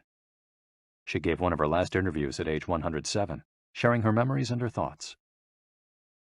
I'm happy, and I give thanks to God who keeps me going. I never thought I'd live so long. I thought I'd die long ago. My husband, Antonio Capovilla, was the captain of a ship. He passed away at 84. We had 2 daughters and a son, and now I have many grandchildren and great-grandchildren. Things were better back in the old days. People behaved better. We used to dance, but we were more restrained. There was this one song I loved dancing to, Maria, by Luis Alarcón. I still remember most of the words. I also remember many prayers and say them every day. I like the waltz, and can still dance it. I also still make crafts. I do some of the things I did when I was in school. When she had finished recalling her past, she began to dance, one of her great passions, with an energy that made her seem decades younger. When asked about her secret for longevity, she responded simply, I don't know what the secret to long life is. The only thing I do is, I've never eaten meat in my life. I attribute it to that. Jean Calment, 122. Everything's fine.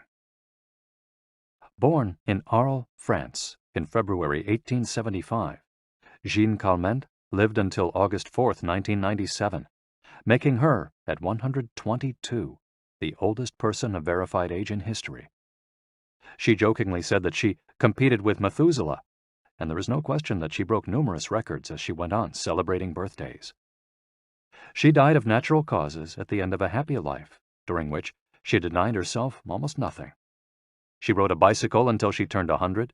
She lived on her own until 110, when she agreed to move into a nursing home after accidentally starting a small fire in her apartment. She stopped smoking at 120 when her cataracts started making it hard for her to bring a cigarette to her lips. One of her secrets may have been her sense of humor. As she said on her 120th birthday, I see badly, I hear badly, and I feel bad, but everything's fine. Walter Bruning, 114.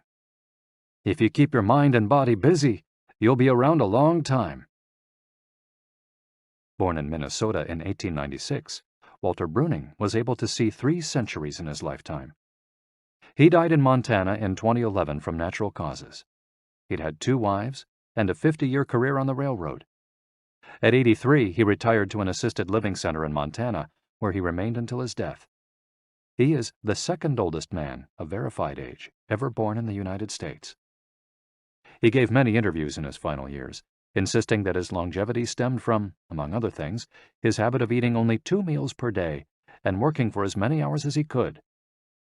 Your mind and your body, you keep both busy, he said on his 112th birthday. You'll be here a long time. Back then, he was still exercising every day. Among Bruning's other secrets, he had a habit of helping others, and he wasn't afraid of dying. As he declared in a 2010 interview with the Associated Press, we're all going to die. Some people are scared of dying. Never be afraid to die, because you're born to die. Before passing away in 2011, he is said to have told a pastor that he'd made a deal with God. If he wasn't going to get better, it was time to go. Alexander Emich, 111. I just haven't died yet. Born in Poland in 1903, Alexander Emich was a chemist and parapsychologist residing in the United States who, after the death of his predecessor in 2014, became the oldest man of authenticated age in the world. Emich himself died a year thereafter, in June of that year, leaving behind a long life rich with experiences. Emich attributed his longevity to, among other things, never drinking alcohol. "It's not as though I'd won the Nobel Prize," he said upon being declared the world's oldest man. "I never thought I'd get to be so old." When asked about his secret to living so long, his answer was, "I don't know. I just haven't died yet."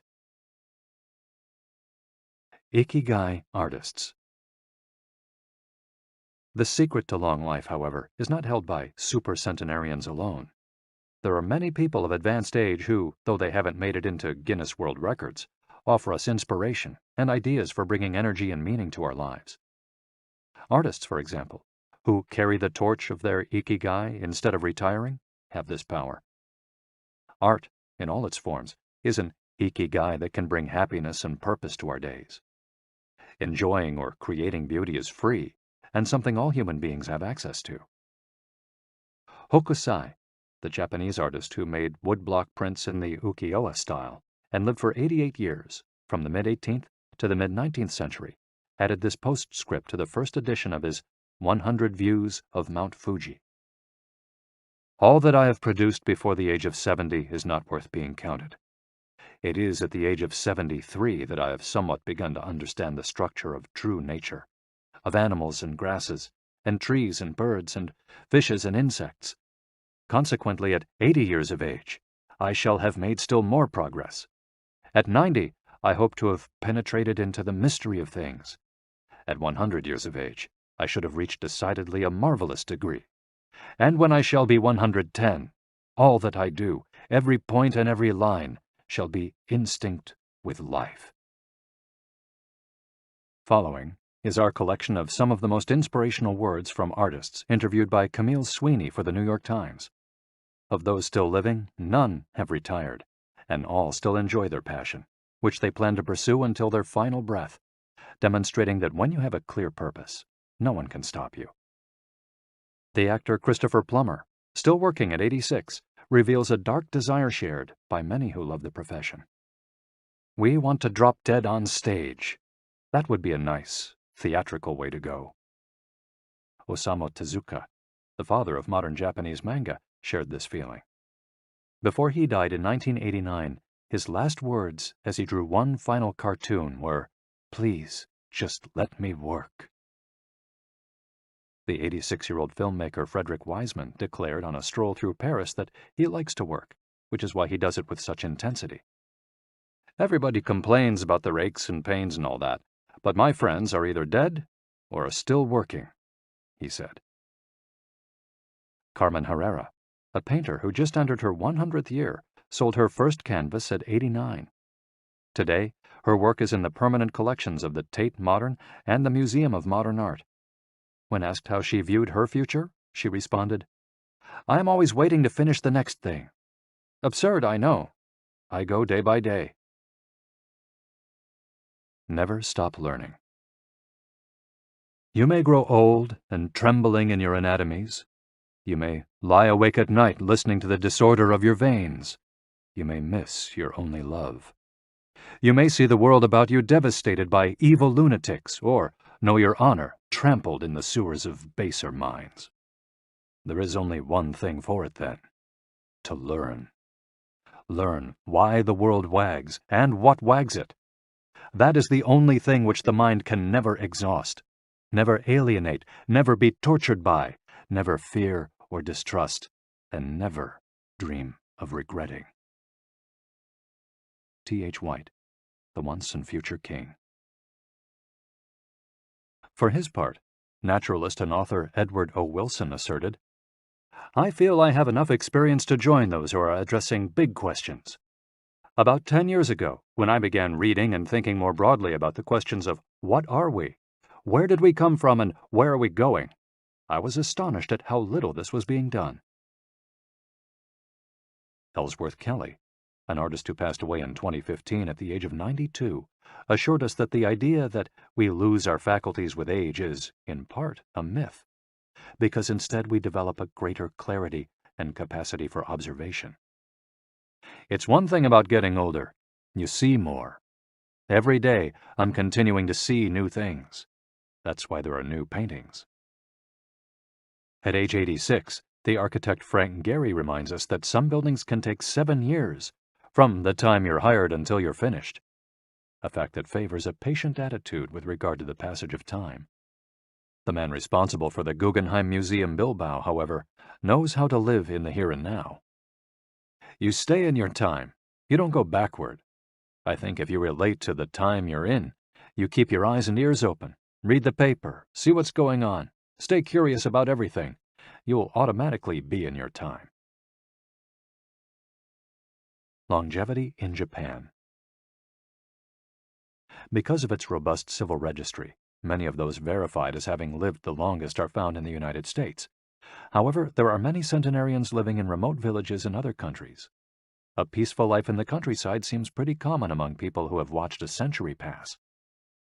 Without question, the international superstar of longevity is Japan, which has the highest life expectancy of any country in the world.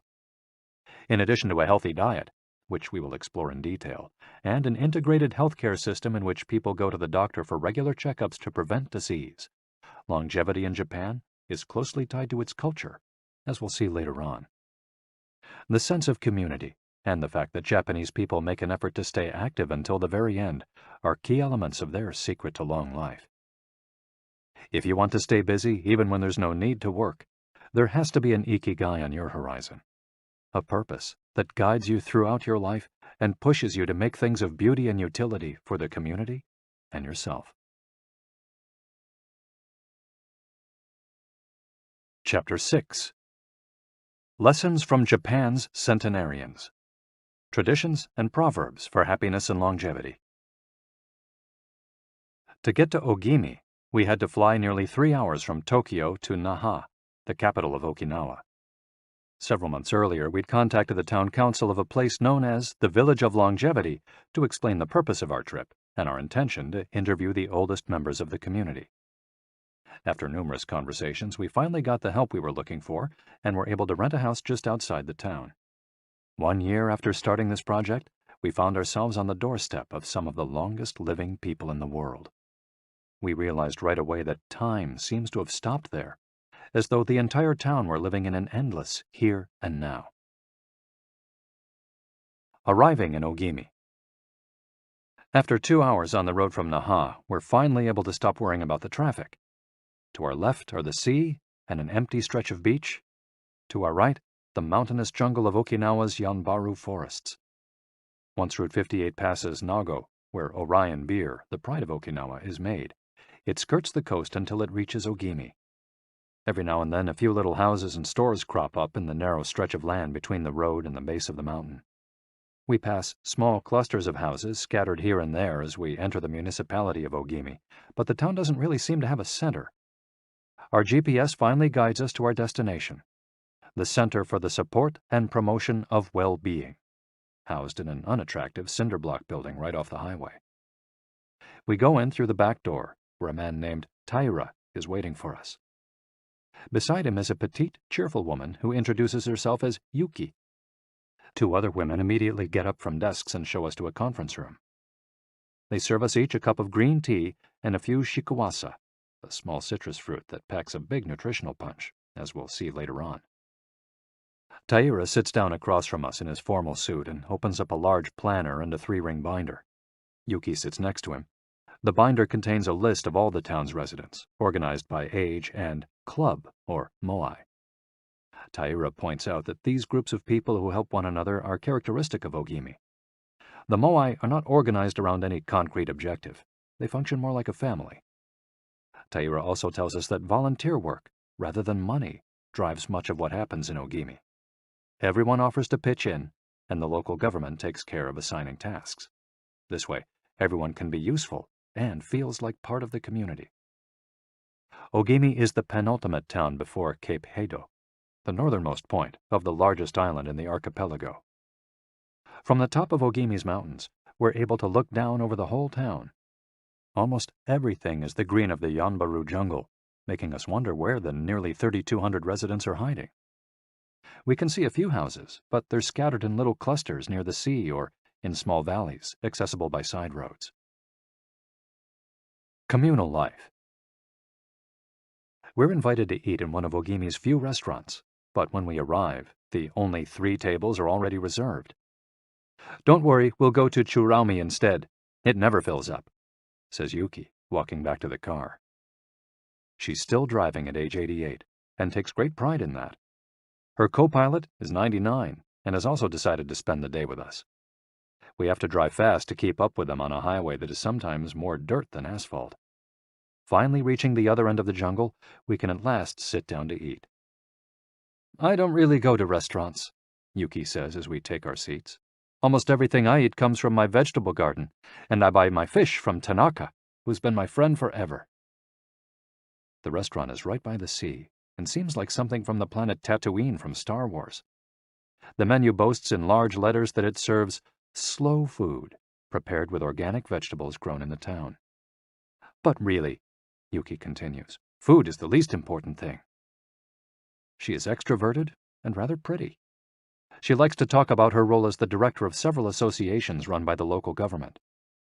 "Food won't help you live longer," she says, bringing to her lips a bite of the diminutive confection that followed our meal.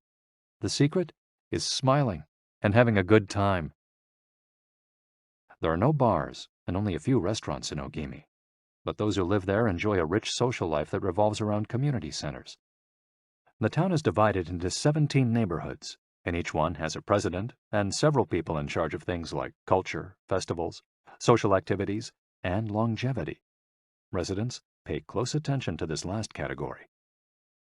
We're invited to the community center of one of the 17 neighborhoods. It's an old building right next to one of the mountains of the Yanbaru jungle, home to Bunagaya, the town's iconic sprites. The Bunagaya spirits of the Yanbaru jungle. Bunagaya are magical creatures that inhabit the Yanbaru jungle near Ogimi and its surrounding towns. They manifest as children with long red hair and like to hide in the jungle's kajumaru, banyan trees, and go fishing on the beach. Many of Okinawa's stories and fables are about Bunagaya sprites. They're mischievous, playful, and unpredictable. Locals say that the Bunagaya love the mountains, rivers, sea, trees, earth, wind, and animals, and that if you want to befriend them, you have to show respect for nature. A birthday party. When we arrive at the neighborhood's community center, we're greeted by a group of about 20 people who proudly proclaim, "The youngest among us is 83. We conduct our interviews at a large table while drinking green tea. When we finish, we're brought to an event space where we celebrate the birthdays of 3 members of the group. One woman is turning 99, another 94, and one young man has just reached 89. We sing a few songs popular in the village and finish up with "Happy Birthday" in English. The woman turning 99 blows out the candles and thanks everyone for coming to her party. We eat homemade shikawase cake and end up dancing and celebrating as though it were the birthday of a 20-something.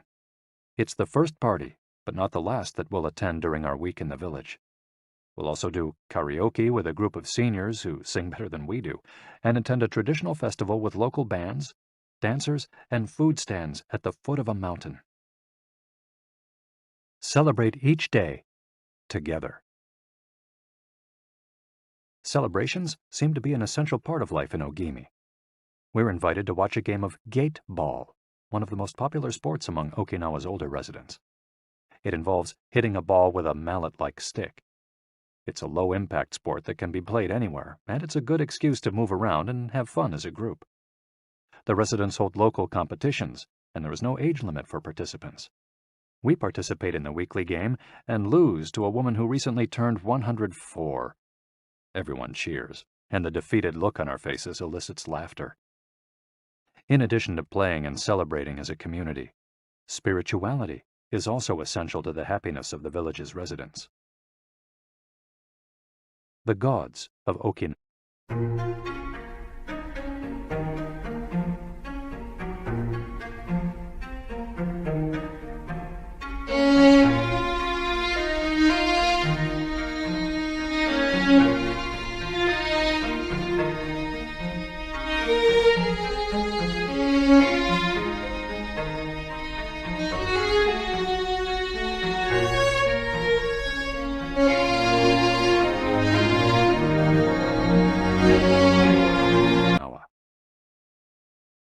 The main religion in Okinawa is known as Ryukyu Shinto. Ryukyu is the original name of the Okinawa archipelago, and Shinto means the path of the gods. Ryukyu Shinto combines elements of Chinese Taoism, Confucianism, Buddhism, and Shintoism with shamanistic and animistic elements.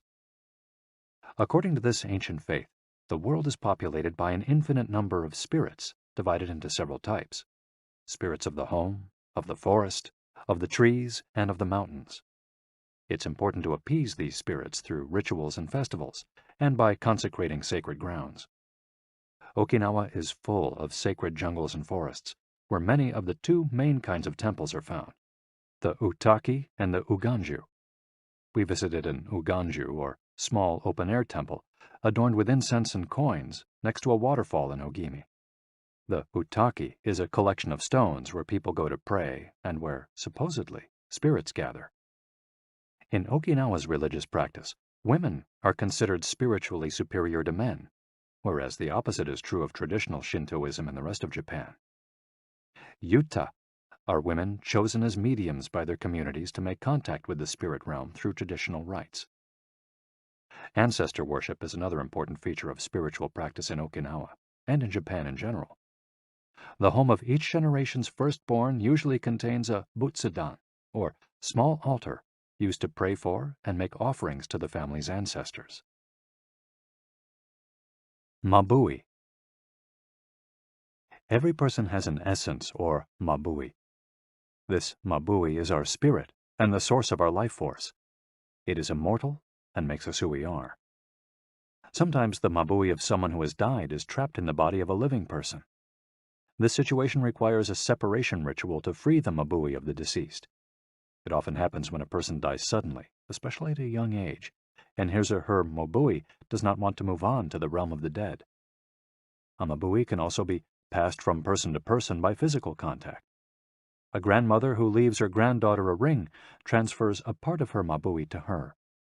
Photographs can also be a medium for passing mabui among people.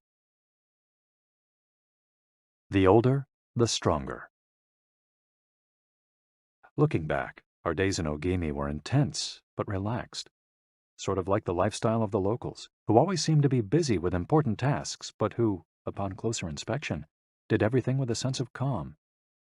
They were always pursuing their Ikigai, but they were never in a rush.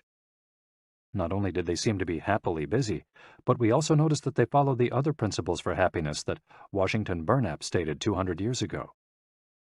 The grand essentials to happiness in this life are something to do, something to love, and something to hope for.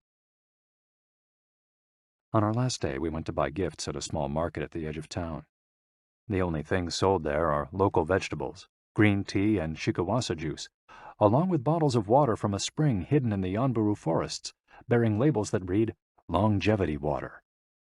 We bought ourselves some of this longevity water and drank it in the parking lot, looking out over the sea and hoping that the little bottles that promised a magic elixir would bring us health and long life, and would help us find our own Ikigai. Then we took a photo with a statue of Abunagaya and walked up to it one last time to read the inscription. A declaration from the town where people live longest. At 80, I am still a child. When I come to see you at 90, send me away to wait until I am 100. The older, the stronger. Let us not depend too much on our children as we age. If you seek long life and health, you are welcome in our village, where you will be blessed by nature, and together we will discover the secret to longevity. April 23, 1993, Ogimi Federation of Senior Citizens Clubs. The interviews. Over the course of a week, we conducted a total of 100 interviews, asking the eldest members of the community about their life philosophy, their Ikigai, and the secrets to longevity. We filmed these conversations with 2 cameras for use in a little documentary, and chose a few especially meaningful and inspiring statements to include in this section of the audiobook. 1. Don't worry. The secret to a long life is not to worry, and to keep your heart young. Don't let it grow old. Open your heart to people with a nice smile on your face. If you smile and open your heart, your grandchildren and everyone else will want to see you. The best way to avoid anxiety is to go out in the street and say hello to people. I do it every day. I go out there and say hello and see you later. Then I go home and care for my vegetable garden. In the afternoon, I spend time with friends. Here, everyone gets along. We try not to cause problems. Spending time together and having fun is the only thing that matters. 2. Cultivate good habits. I feel joy every morning waking up at 6 and opening the curtains to look out at my garden where I grow my own vegetables. I go right outside to check on my tomatoes, my mandarin oranges. I love the sight of them. It relaxes me. After an hour in the garden, I go back inside and make breakfast. I plant my own vegetables and cook them myself. That's my Ikigai. The key to staying sharp in old age is in your fingers. From your fingers to your brain and back again. If you keep your fingers busy, you'll live to see 100. I get up at 4 every day. I set my alarm for that time, have a cup of coffee, and do a little exercise, lifting my arms. That gives me energy for the rest of the day. I eat a bit of everything. I think that's the secret. I like variety in what I eat. I think it tastes better. Working. If you don't work, your body breaks down. When I wake up, I go to the Butsudan and light incense. You have to keep your ancestors in mind. It's the first thing I do every morning. I wake up every day at the same time, early, and spend the morning in my vegetable garden. I go dancing with my friends once a week. I do exercise every day, and every morning I go for a little walk. I never forget to do my Taiso exercises when I get up. Eating vegetables, it helps you live longer. To live a long time, you need to do 3 things. Exercise to stay healthy, eat well, and spend time with people. 3. Nurture your friendships every day.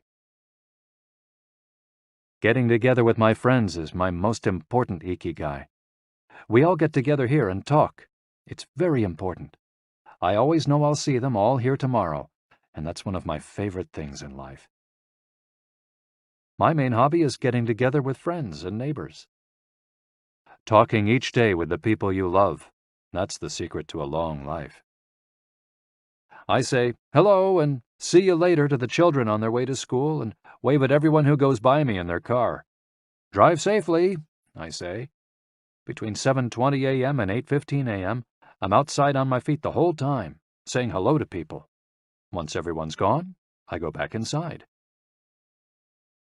Chatting and drinking tea with my neighbors. That's the best thing in life. And singing together. I wake up at 5 every morning, leave the house, and walk to the sea. Then I go to a friend's house and we have tea together. That's the secret to a long life, getting together with people and going from place to place. 4. Live an unhurried life. My secret to a long life is always saying to myself, slow down and relax. You live much longer if you're not in a hurry. I make things with wicker. That's my Ikigai. The first thing I do when I wake up is pray. Then I do my exercises and eat breakfast. At 7, I calmly start working on my wicker. When I get tired at 5, I go visit my friends. Doing many different things every day. Always staying busy but doing one thing at a time without getting overwhelmed. The secret to long life is going to bed early, waking up early, and going for a walk. Living peacefully and enjoying the little things. Getting along with your friends. Spring, summer, fall, winter. Enjoying each season happily. 5. Be optimistic. Every day I say to myself, today will be full of health and energy. Live it to the fullest. I'm 98, but consider myself young. I still have so much to do. Laugh. Laughter is the most important thing. I laugh wherever I go. I'm going to live to be 100. Of course I am. It's a huge motivation for me. Dancing and singing with your grandchildren is the best thing in life. I feel very fortunate to have been born here. I give thanks for it every day. The most important thing in Ogimi, in life, is to keep smiling. I do volunteer work to give back to the village a bit of what it has given to me. For example, I use my car to help friends get to the hospital. There's no secret to it. The trick is just to live. Keys to the Ogimi lifestyle. 100% of the people we interviewed keep a vegetable garden, and most of them also have fields of tea, mangoes, shikawasa, and so on. All belong to some form of neighborhood association where they feel cared for as though by family. They celebrate all the time, even little things. Music, song, and dance are essential parts of daily life. They have an important purpose in life, or several. They have an Ikigai, but they don't take it too seriously. They're relaxed and enjoy all that they do. They are very proud of their traditions and local culture. They are passionate about everything they do, however insignificant it might seem. Locals have a strong sense of yui ma'aru, recognizing the connection between people. They help each other with everything from work in the fields, harvesting sugarcane or planting rice, to building houses and municipal projects. Our friend Miyagi, who ate dinner with us on our last night in town, told us that he was building a new home with the help of all his friends, and that we could stay there the next time we were in Ogimi. They are always busy, but they occupy themselves with tasks that allow them to relax. We didn't see a single old grandpa sitting on a bench doing nothing. They're always coming and going, to sing karaoke, visit with neighbors, or play a game of gateball. Chapter 7. The Ikigai Diet. What the world's longest living people eat and drink. According to the World Health Organization, Japan has the highest life expectancy in the world, 85 years for men and 87.3 years for women. Moreover, it has the highest ratio of centenarians in the world, more than 520 for every million people, as of September 2016. While life expectancy in Japan is high overall, Okinawa exceeds the national average. Okinawa is one of the areas in Japan that were most affected by World War II. As a result not only of conflicts on the battlefield, but also of hunger and a lack of resources once the war ended, the average life expectancy was not very high during the 1940s and 1950s. As Okinawans recovered from the destruction, however, they came to be some of the country's longest living citizens. What secrets to long life do the Japanese hold? What is it about Okinawa that makes it the best of the best in terms of life expectancy? Experts point out that, for one thing, Okinawa is the only province in Japan without trains. Its residents have to walk or cycle when not driving. It's also the only province that has managed to follow the Japanese government's recommendation of eating less than 10 grams of salt per day. Okinawa's Miracle Diet. The mortality rate from cardiovascular disease in Okinawa is the lowest in Japan, and diet almost certainly has a lot to do with this. It's no coincidence that the Okinawa diet is so often discussed around the world at panels on nutrition. The most concrete and widely cited data on diet in Okinawa came from studies by Makoto Suzuki, a cardiologist at the University of Ryukyu, who has published more than 700 scientific articles on nutrition and aging in Okinawa since 1970. Bradley J. Wilcox and D. Craig Wilcox joined Makoto Suzuki's research team and published a book considered the Bible on the subject, The Okinawa Program. They reached the following conclusions.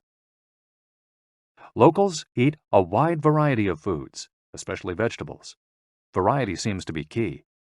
A study of Okinawa's centenarians showed that they ate 206 different foods, including spices, on a regular basis. They ate an average of 18 different foods each day, a striking contrast to the nutritional poverty of our fast food culture.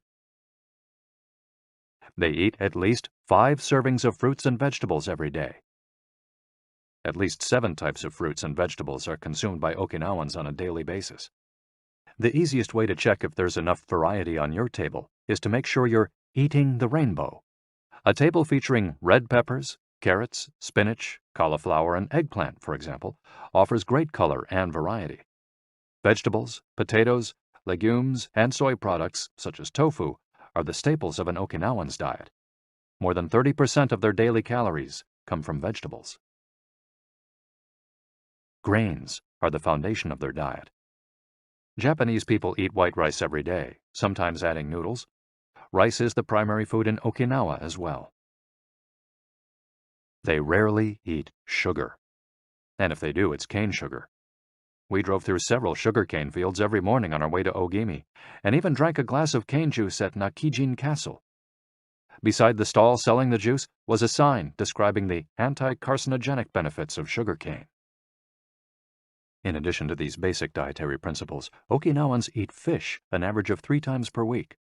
Unlike in other parts of Japan, the most frequently consumed meat is pork, though locals eat it only once or twice per week. Along these lines, Makoto Suzuki's studies indicate the following. Okinawans consume, in general, 1/3 as much sugar as the rest of Japan's population, which means that sweets and chocolate are much less a part of their diet. They also eat practically half as much salt as the rest of Japan, 7 grams per day compared to an average of 12. They consume fewer calories, an average of 1,785 per day, compared to 2,068 in the rest of Japan. In fact, low caloric intake is common among the 5 blue zones. Hara-hachi-bu. This brings us back to the 80% rule we mentioned in the first chapter, a concept known in Japanese as hara-hachi-bu. It's easy to do. When you notice you're almost full but could have a little more, just stop eating. One easy way to start applying the concept of hara-hachi-bu is to skip dessert, or to reduce portion size. The idea is to still be a little bit hungry when you finish. This is why portion size tends to be much smaller in Japan than in the West. Food isn't served as appetizers, main courses, and dessert. Instead, it's much more common to see everything presented at once on small plates. One with rice, another with vegetables, a bowl of miso soup, and something to snack on. Serving food on many small plates makes it easier to avoid eating too much and facilitates the varied diet discussed at the beginning of this chapter. Hara-hachi-bu is an ancient practice. The 12th century book on Zen Buddhism, Zazen Youjinki, recommends eating 2/3 as much as you might want to. Eating less than one might want is common among all Buddhist temples in the East. Perhaps Buddhism recognized the benefits of limiting caloric intake more than 9 centuries ago. So, eat less to live longer? Few would challenge this idea. Without taking it to the extreme of malnutrition, of course, eating fewer calories than our bodies ask for seems to increase longevity. The key to staying healthy while consuming fewer calories is eating foods with a high nutritional value, especially superfoods, and avoiding those that add to our overall caloric intake but offer little to no nutritional value. The calorie restriction we've been discussing is one of the most effective ways to add years to your life. If the body regularly consumes enough or too many calories, it gets lethargic and starts to wear down, expending significant energy on digestion alone. Another benefit of calorie restriction is that it reduces levels of IGF-1, insulin-like growth factor 1, in the body. IGF-1 is a protein that plays a significant role in the aging process. It seems that one of the reasons humans and animals age is an excess of this protein in their blood. Whether calorie restriction will extend lifespan in humans is not yet known, but data increasingly indicate that moderate calorie restriction with adequate nutrition has a powerful protective effect against obesity, type 2 diabetes, inflammation, hypertension, and cardiovascular disease, and reduces metabolic risk factors associated with cancer. An alternative to following the 80% rule on a daily basis is to fast for 1 or 2 days each week. The 5-2, or fasting diet, recommends 2 days of fasting, consuming fewer than 500 calories every week, and eating normally on the other 5 days. Among its many benefits, fasting helps cleanse the digestive system and allows it to rest. 15 natural antioxidants found in the Okinawan diet. Antioxidants are molecules that slow down the oxidation process in cells, neutralizing the free radicals that cause damage and accelerate aging. The antioxidant power of green tea, for example, is well known and will be discussed later at greater length. Because they are rich in antioxidants and are eaten nearly every day in the region, these 15 foods are considered keys to Okinawan vitality. Tofu, miso, tuna, carrots, goya, a bitter melon, kombu, sea kelp, cabbage, nori, seaweed, onion, soy sprouts, hechima, a cucumber-like gourd, soybeans, boiled or raw, sweet potato, peppers, and sanpin-cha, jasmine tea. Sanpin-cha, the reigning infusion in Okinawa. Okinawans drink more sanpin-cha, a mix of green tea and jasmine flowers, than any other kind of tea. The closest approximation in the West would be the jasmine tea that usually comes from China. A 1988 study conducted by Hiroko Sho at the Okinawa Institute of Science and Technology indicates that jasmine tea reduces blood cholesterol levels. Sanpin-cha can be found in many different forms in Okinawa and is even available in vending machines. In addition to all the antioxidant benefits of green tea, it boasts the benefits of jasmine, which include reducing the risk of heart attack, strengthening the immune system, helping relieve stress, lowering cholesterol. Okinawans drink an average of 3 cups of sanpin-cha every day. It might be hard to find exactly the same blend in the West, but we can drink jasmine tea or even a high-quality green tea instead. The secrets of green tea. Green tea has been credited for centuries with significant medicinal properties. Recent studies have confirmed its many benefits and have attested to the importance of this ancient plant in the longevity of those who drink it often. Originally from China, where it's been consumed for millennia, green tea didn't make its way to the rest of the world until just a few centuries ago. Unlike other teas, and as a result of being air-dried without fermentation, it retains its active elements even after being dried and crumbled. It offers meaningful health benefits such as controlling cholesterol, lowering blood sugar levels, improving circulation, protection against the flu, vitamin C, promoting bone health, fluoride, protection against certain bacterial infections, protection against UV damage, cleansing, and diuretic effects. White tea, with its high concentration of polyphenols, may be even more effective against aging. In fact, it's considered to be the natural product with the greatest antioxidant power in the world, to the extent that 1 cup of white tea might pack the same punch as a dozen glasses of orange juice. In summary, drinking green or white tea every day can help us reduce the free radicals in our bodies, keeping us young longer. The powerful shikuwasa. Shikuwasa is the citrus fruit par excellence of Okinawa, and Ogimi is its largest producer in all of Japan. The fruit is extremely acidic. It's impossible to drink shikuwasa juice without diluting it first with water. Its taste is somewhere between that of a lime and a mandarin orange, to which it bears a family resemblance.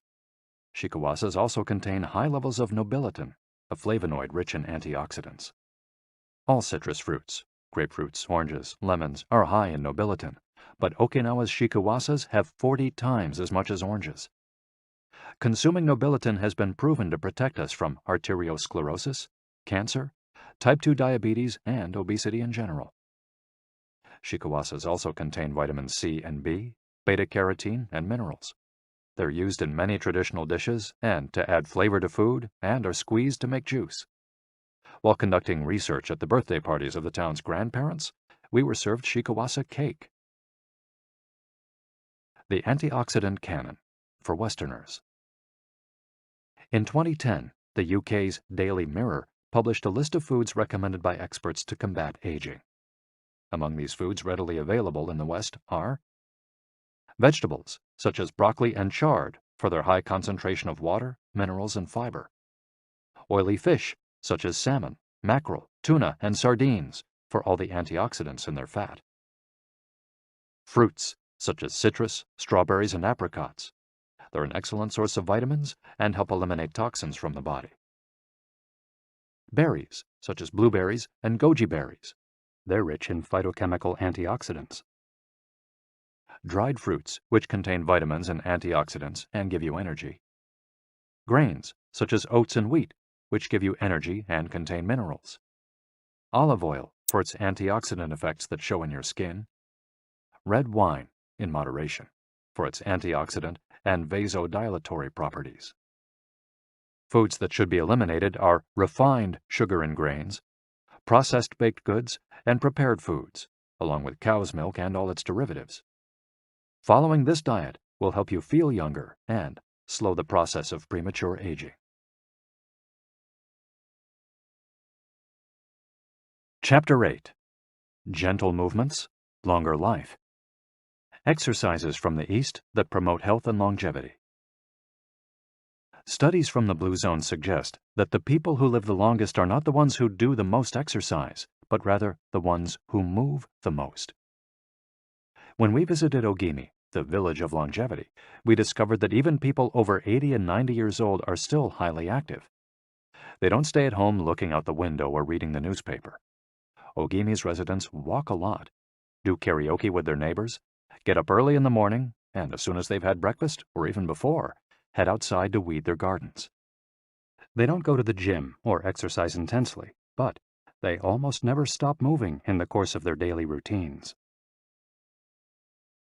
As easy as getting out of your chair.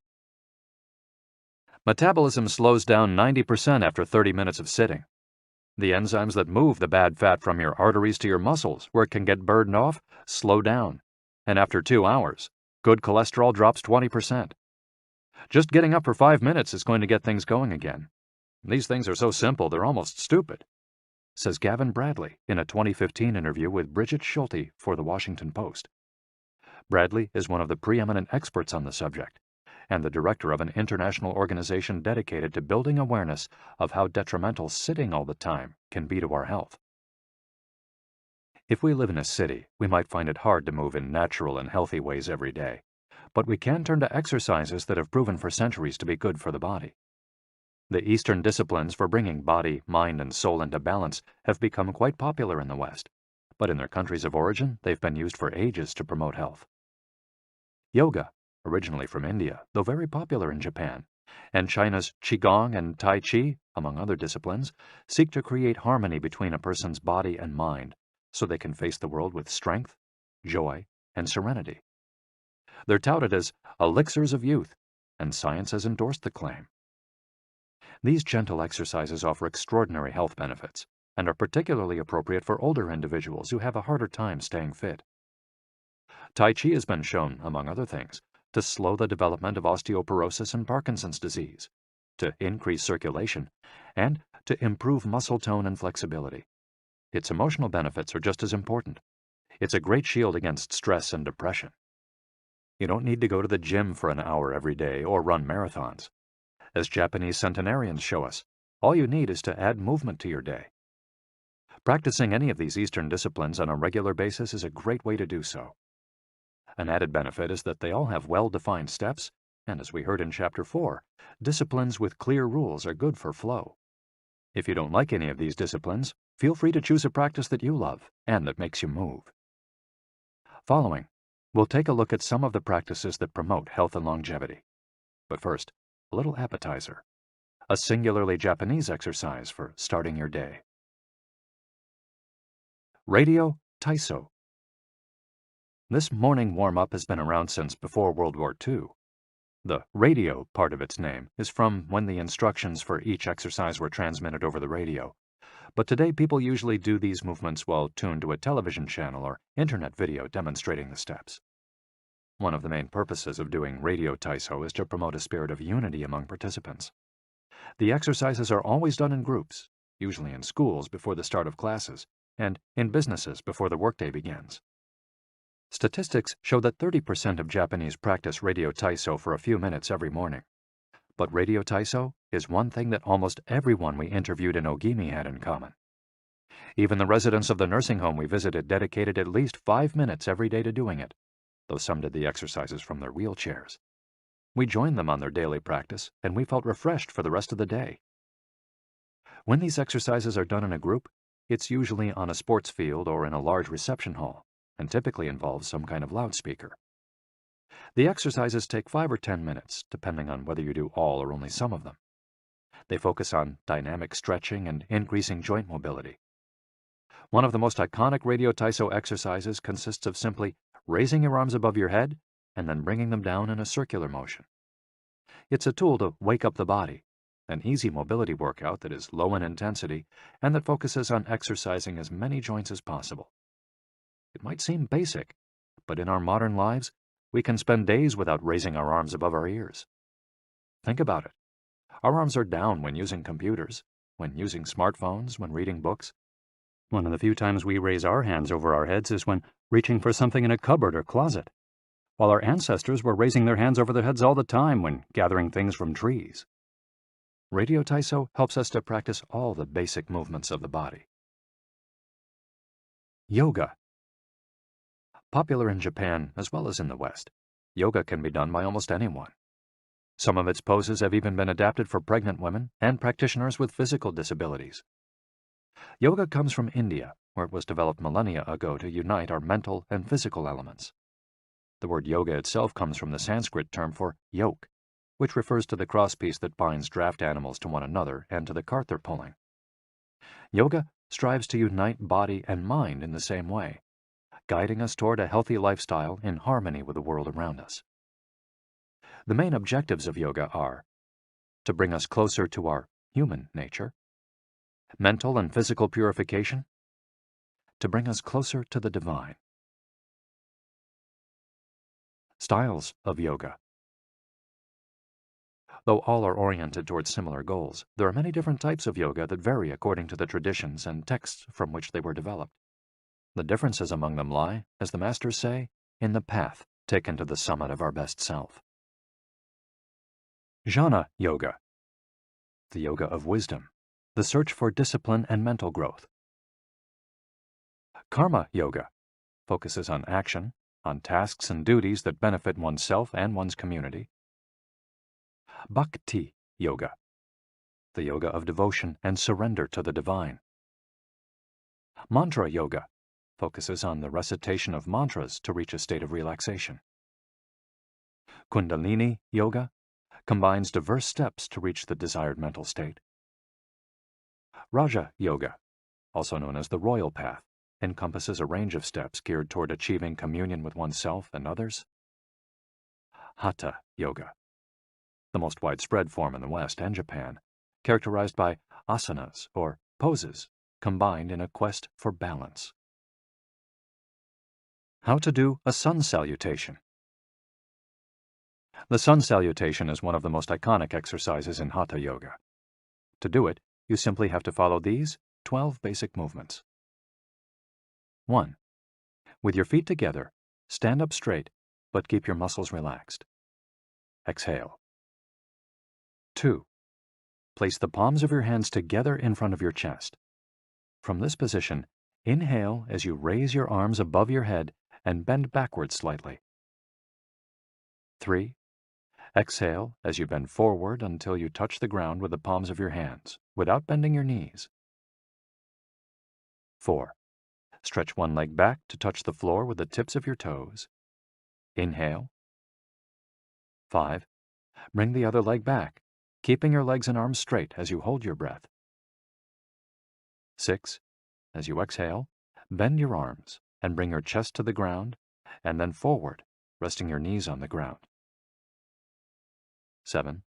Straighten your arms and bend your spine back, keeping the lower half of your body on the ground. Inhale. 8. With your hands and feet on the ground, lift your hips until your arms and legs are straight and your body forms an upside-down V. Exhale throughout the movement. 9. Bring forward the same leg you'd stretched back earlier and bend it so that your knee and foot are aligned under your head and between your hands. Inhale. 10. Exhale as you bring your back foot forward and straighten your legs, keeping your hands on the ground as in posture 3. 11. Bring your arms above your head with your palms together and bend backwards slightly as you did in posture 2 while you inhale. 12. Lower your arms to their initial position in mountain pose while you exhale. You've just greeted the sun. Now you're ready to have a fantastic day. Tai Chi. Also known as Tai Chi Chuan, Tai Chi is a Chinese martial art that can be traced back hundreds of years to Buddhism and Confucianism. It's very popular in Japan, too. According to Chinese tradition, it was created by the Taoist master and martial arts practitioner Zhang Sanfeng, though it was Yang Luchan who in the 19th century brought the form to the rest of the world. Tai Chi was originally a neijia, or internal martial art, meaning its goal was personal growth. Focused on self-defense, it teaches those who practice it to defeat their adversaries by using the least amount of force possible and by relying on agility. Tai Chi, which was also seen as a means of healing body and mind, would go on to be used more frequently to foster health and inner peace. To encourage its citizens to be more active, the Chinese government promoted it as an exercise, and it lost its original connection to martial arts, becoming instead a source of health and well-being, accessible to all. Styles of Tai Chi. There are different schools and styles of Tai Chi. The following are the best known. Chen style alternates between slow movements and explosive ones. Yang style, the most widespread of the forms, characterized by slow, fluid movements. Wu style utilizes small, slow, deliberate movements. Hao style, centered on internal movements, with almost microscopic external movements, one of the least practiced forms of Tai Chi, even in China. Despite their differences, these styles all have the same objectives. 1. To control movement through stillness. 2. To overcome force through finesse. 3. To move second and arrive first. 4. To know yourself and your opponent. The 10 basic principles of Tai Chi. According to the master Yang Cheng Fu, the correct practice of Tai Chi follows 10 basic principles. 1. Elevate the crown of your head and focus all your energy there. 2. Tighten your chest and expand your back to lighten your lower body. 3. Relax your waist and let it guide your body. 4. Learn to differentiate between heaviness and lightness, knowing how your weight is distributed. 5. Relax the shoulders to allow free movement of the arms and promote the flow of energy. 6. Value the agility of the mind over the strength of the body. 7. Unify the upper and lower body so they act in concert. 8. Unify the internal and the external to synchronize mind, body, and breath. 9. Do not break the flow of your movement. Maintain fluidity and harmony. 10. Look for stillness in movement. An active body leads to a calm mind. Imitating clouds. One of the best-known movements in Tai Chi consists of following the form of clouds in an exercise called wave hands like clouds. Here are the steps. 1. Extend your arms in front of you with your palms down. 2. Turn your palms to face in, as though you were hugging a tree trunk. 3. Open your arms out to the side. 4. Bring the left arm up and center, and the right arm down and center. 5. Trace the shape of a ball in front of your body. 6. Turn your left palm toward your face. 7. Shift your weight to your left foot and pivot from your hip toward that side while your eyes follow the movement of your hand. 8.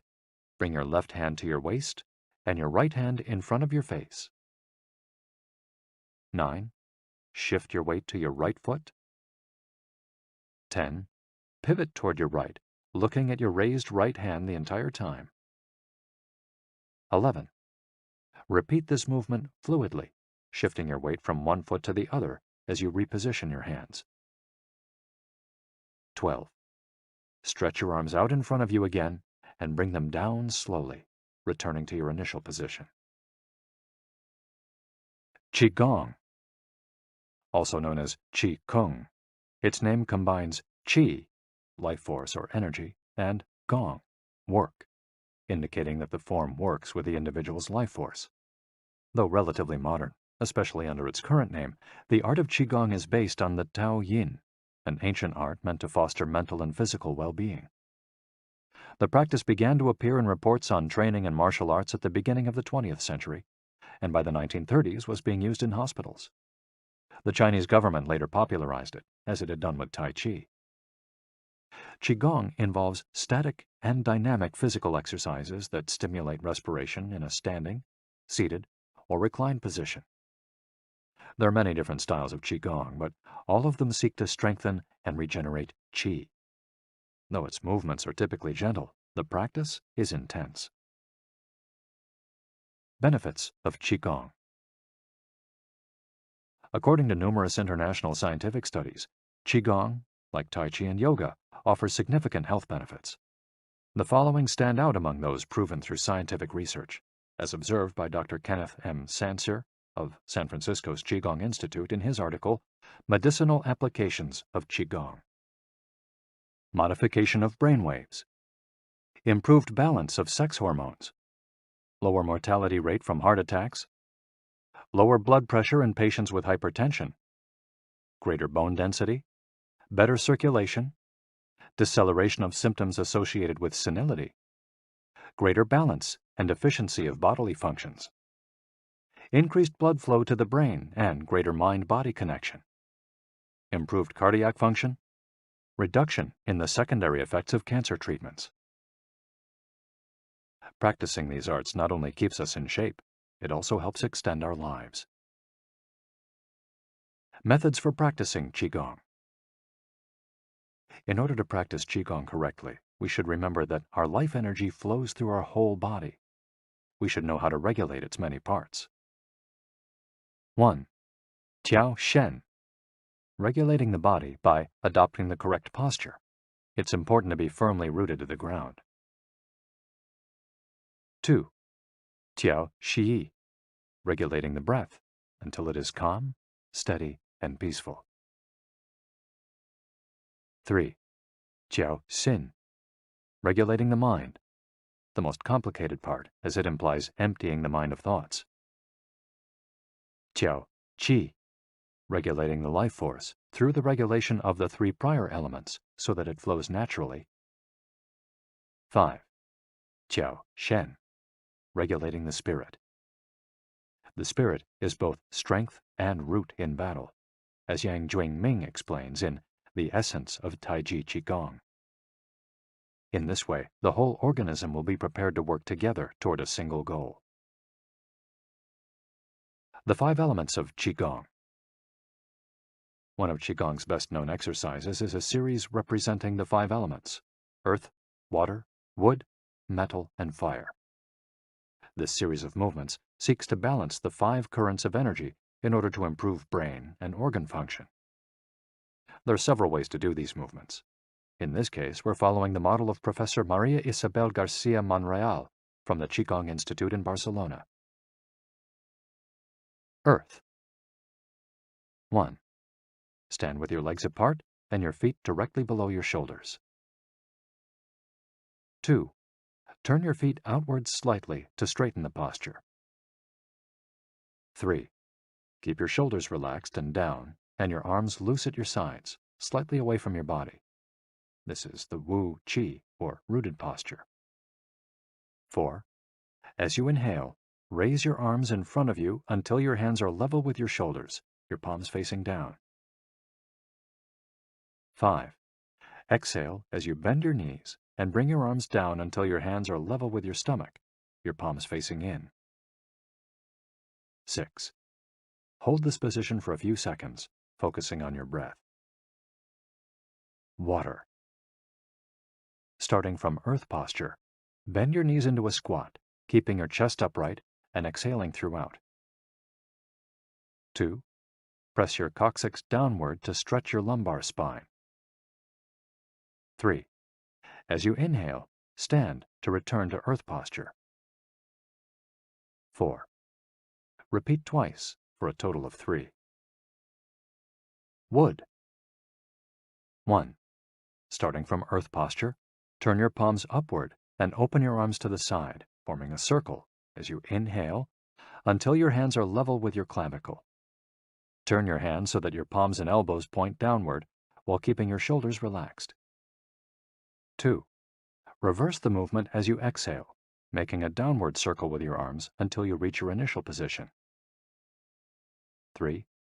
Repeat twice for a total of 3. Metal. 1. Starting from earth posture, raise your arms until your hands are level with your sternum. 2. Turn your palms toward each other, about 4 inches apart, with your fingers relaxed and slightly separated, pointing upward. 3. As you inhale, move your hands away from each other until they are shoulder width apart. 4. As you exhale, bring your hands toward each other until they are back in position 2. 5. Repeat twice for a total of 3, observing the concentration of energy as you bring your hands together in front of your lungs. Fire. 1. Starting from earth posture, bring your hands level with your heart as you inhale, with one hand slightly above the other and your palms facing each other. 2. Rotate your hands to feel the energy of your heart. 3. Turn from your waist gently to the left, keeping your torso relaxed and your forearms parallel to the ground. 4. With your palms still facing each other, separate your hands, bringing one up until it is level with your shoulder and the other down in front of your abdomen. 5. Turn from your waist gently to the right, keeping your torso relaxed and your forearms parallel to the ground. 6. As you exhale, let your hands come back together in front of your heart. 7.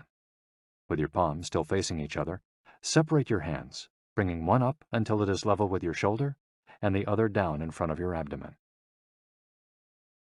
Completing the series. 1. Starting from earth posture, inhale as you bring your hands level with your shoulders, palms facing down. 2. As you exhale, lower your arms to rest at your sides, returning to the initial Wu Qi posture. Shiatsu. Created in Japan in the early 20th century, principally for the treatment of arthritis, shiatsu also works on energy flow through the application of pressure with the thumbs and the palms of the hands.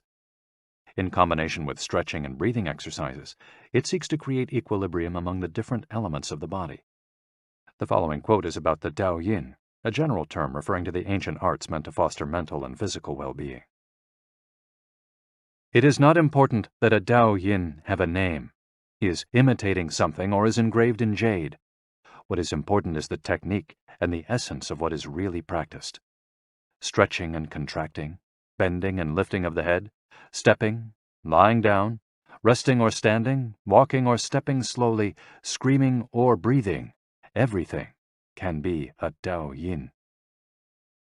Ge Hong. Breathe better. Live longer. The book Shu Chen Shishu, known in the West as 10 Books on the Cultivation of Perfection, dates back to the 13th century and is a compendium of materials from diverse sources on developing the mind and body. It quotes, among others, the celebrated Chinese doctor and essayist Sun Simiao, who lived during the 6th century. Sun Simiao was a proponent of a technique called the 6 healing sounds, which involves the coordination of movement, breathing, and pronouncing sounds with the purpose of bringing our souls to a place of calm. The 6 sounds are XU, pronounced like shh, with a deep sigh, which is associated with the liver. HE, pronounced like her, with a yawn, which is associated with the heart. SI, pronounced like sir, with a slow exhale, which is associated with the lungs. CHUI, pronounced like chui, with a forceful exhale, which is also associated with the kidneys. HOO, pronounced like hu, which is associated with the spleen. And XI, pronounced like shi, which connects the whole body. The following poem by Sun Simiao offers clues about how to live well according to the season. It reminds us of the importance of breathing and suggests that as we breathe, we visualize the organs associated with each of the healing sounds. In spring, breathe shh for clear eyes, and so wood can aid your liver. In summer, reach for her so that heart and fire can be at peace. In fall, breathe sir to stabilize and gather metal, keeping the lungs moist. For the kidneys, next, breathe chui and see your inner waters calm. The triple heater needs your shi to expel all heat and troubles. In all 4 seasons, take deep breaths so your spleen can process food. And of course, avoid exhaling noisily. Don't let even your own ears hear you.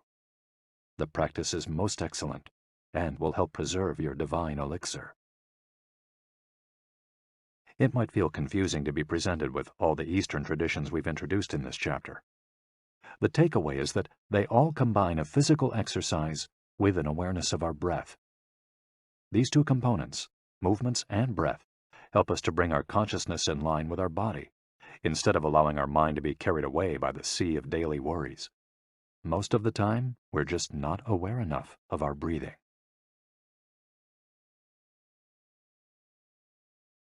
Chapter 9. Resilience and Wabi-sabi. How to face life's challenges without letting stress and worry age you. What is resilience? One thing that everyone with a clearly defined Ikigai has in common is that they pursue their passion no matter what. They never give up, even when the cards seem stacked against them or they face one hurdle after another. We're talking about resilience, a concept that's become influential among psychologists. But resilience isn't just the ability to persevere. As we'll hear in this chapter, it's also an outlook we can cultivate to stay focused on the important things in life, rather than what is most urgent, and keep ourselves from being carried away by negative emotions.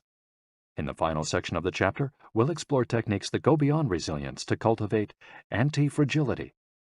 Sooner or later, we all have to face difficult moments, and the way we do this can make a huge difference to our quality of life. Proper training for our mind, body, and emotional resilience is essential for confronting life's ups and downs. Nana Korobiya Oki. Fall 7 times, rise 8. Japanese proverb. Resilience is our ability to deal with setbacks. The more resilient we are, the easier it will be to pick ourselves up and get back to what gives meaning to our lives. Resilient people know how to stay focused on their objectives, on what matters, without giving in to discouragement. Their flexibility is the source of their strength. They know how to adapt to change and to reversals of fortune. They concentrate on the things they can control and don't worry about those they can't. In the words of the famous Serenity Prayer by Reinhold Niebuhr, God, give us grace to accept with serenity the things that cannot be changed, courage to change the things which should be changed, and the wisdom to distinguish the one from the other. Emotional resilience through Buddhism and Stoicism. Siddhartha Gautama, Buddha, was born a prince of Kapilavastu, Nepal, and grew up in a palace, surrounded by riches. At 16, he married and had a child. Not satisfied by his family's wealth, at 20,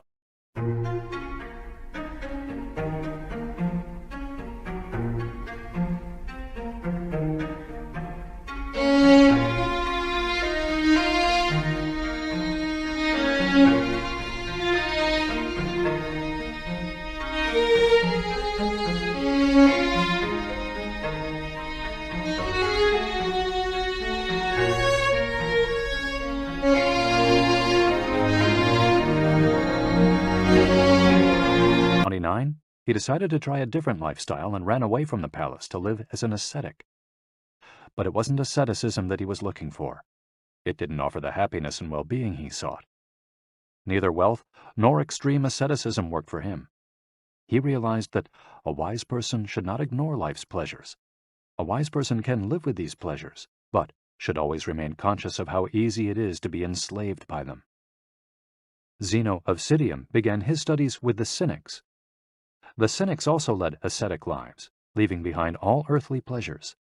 They lived in the street, and the only thing they owned was the clothing on their backs. Seeing that cynicism did not give him a sense of well-being, Zeno abandoned its teachings to found the school of Stoicism, which centers on the idea that there is nothing wrong with enjoying life's pleasures as long as they do not take control of your life as you enjoy them. You have to be prepared for those pleasures to disappear. The goal is not to eliminate all feelings and pleasures from our lives, as in cynicism, but to eliminate negative emotions.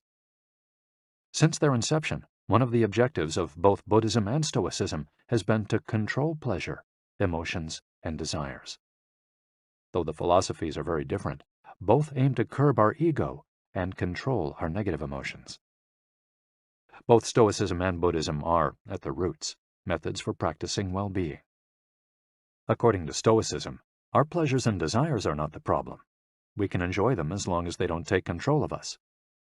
The Stoics viewed those who were able to control their emotions as virtuous.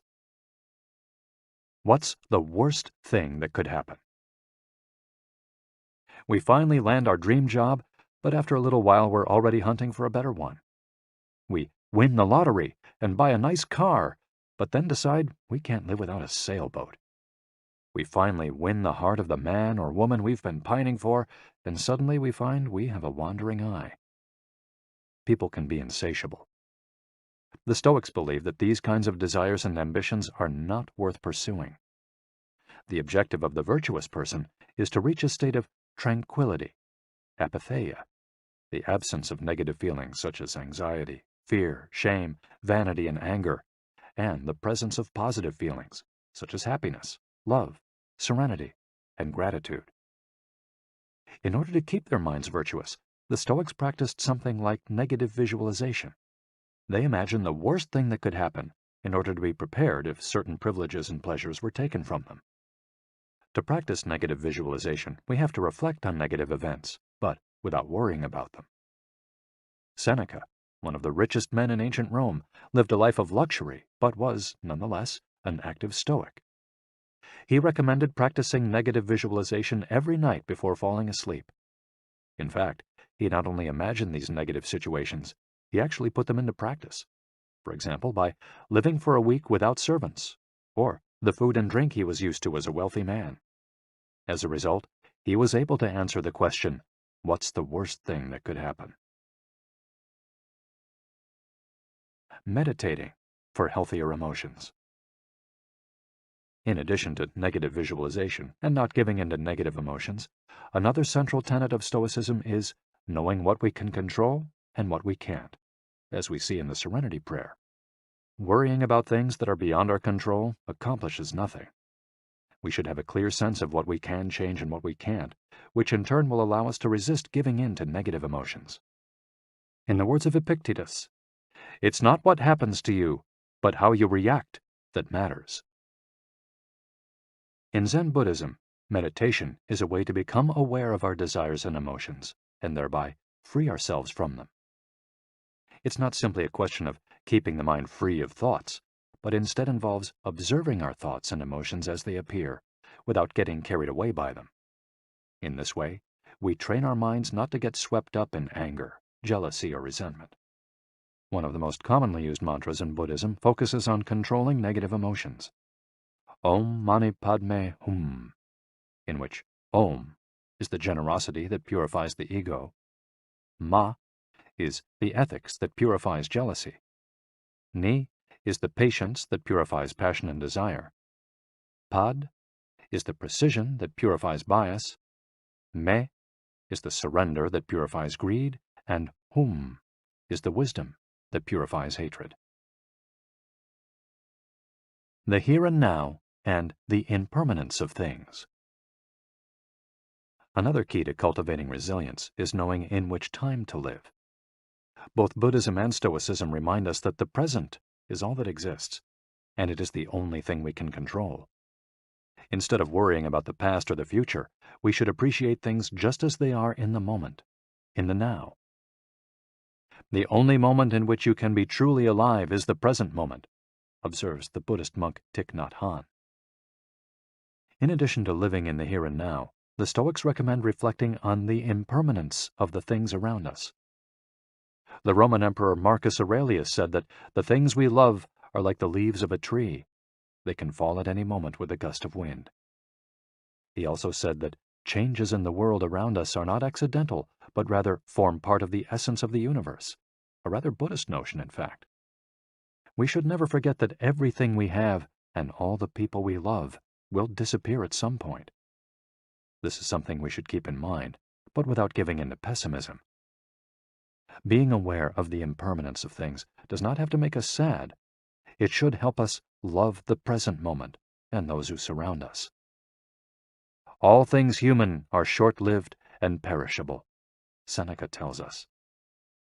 The temporary, ephemeral, and impermanent nature of the world is central to every Buddhist discipline. Keeping this always in mind helps us avoid excessive pain in times of loss. Wabi-sabi and Ichigo Ichie. Wabi-sabi is a Japanese concept that shows us the beauty of the fleeting, changeable, and imperfect nature of the world around us. Instead of searching for beauty in perfection, we should look for it in things that are flawed, incomplete. This is why the Japanese place such value, for example, on an irregular or cracked teacup. Only things that are imperfect, incomplete, and ephemeral can truly be beautiful, because only those things resemble the natural world. A complementary Japanese concept is that of Ichigo Ichie, which could be translated as, "This moment exists only now and won't come again." It's heard most often in social gatherings as a reminder that each encounter, whether with friends, family, or strangers, is unique and will never be repeated, meaning that we should enjoy the moment and not lose ourselves in worries about the past or the future. The concept is commonly used in tea ceremonies, Zen meditation, and Japanese martial arts, all of which place emphasis on being present in the moment. In the West, we've grown accustomed to the permanence of the stone buildings and cathedrals of Europe, which sometimes gives us the sense that nothing changes, making us forget about the passage of time. Greco-Roman architecture adores symmetry, sharp lines, imposing facades, and buildings and statues of the gods that outlast the centuries. Japanese architecture, on the other hand, doesn't try to be imposing or perfect, because it is built in the spirit of wabi-sabi. The tradition of making structures out of wood presupposes their impermanence and the need for future generations to rebuild them.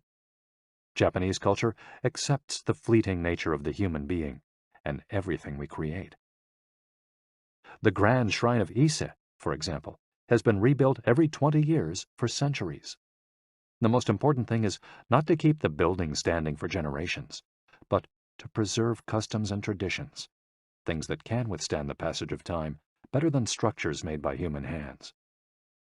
The key is to accept that there are certain things over which we have no control, like the passage of time and the ephemeral nature of the world around us. Ichigo Ichie teaches us to focus on the present and enjoy each moment that life brings us.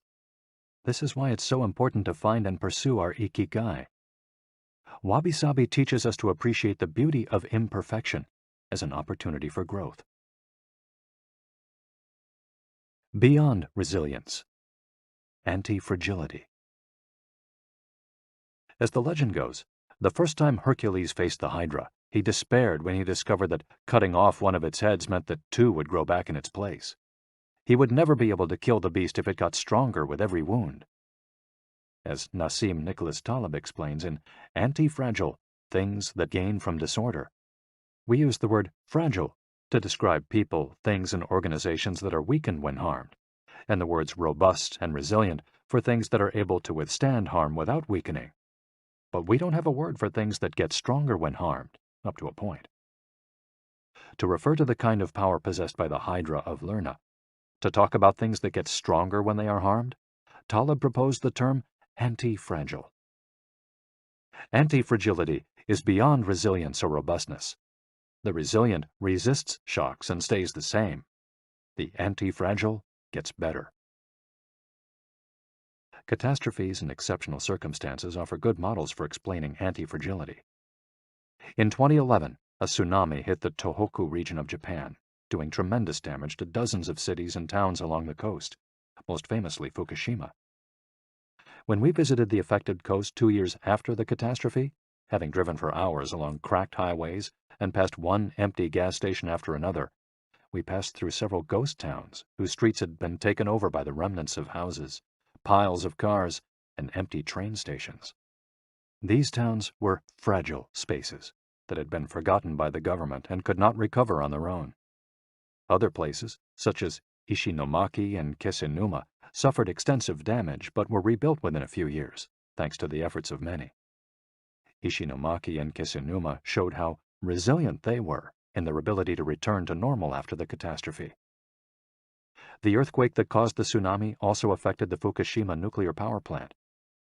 The Tokyo Electric Power Company engineers working at the plant were not prepared to recover from that kind of damage. The Fukushima nuclear facility is still in a state of emergency and will be for decades to come. It demonstrated its fragility in the face of an unprecedented catastrophe. The Japanese financial markets closed minutes after the earthquake. Which businesses did the best in the aftermath? Stock in big construction companies has been steadily on the rise since 2011. The need to rebuild the entire coast of Tohoku is a boon for construction. In this case, Japanese construction companies are anti-fragile, since they benefited enormously from the catastrophe. Now let's take a look at how we can apply this concept to our daily lives. How can we be more anti-fragile? Step 1. Create redundancies. Instead of having a single salary, try to find a way to make money from your hobbies, at other jobs, or by starting your own business.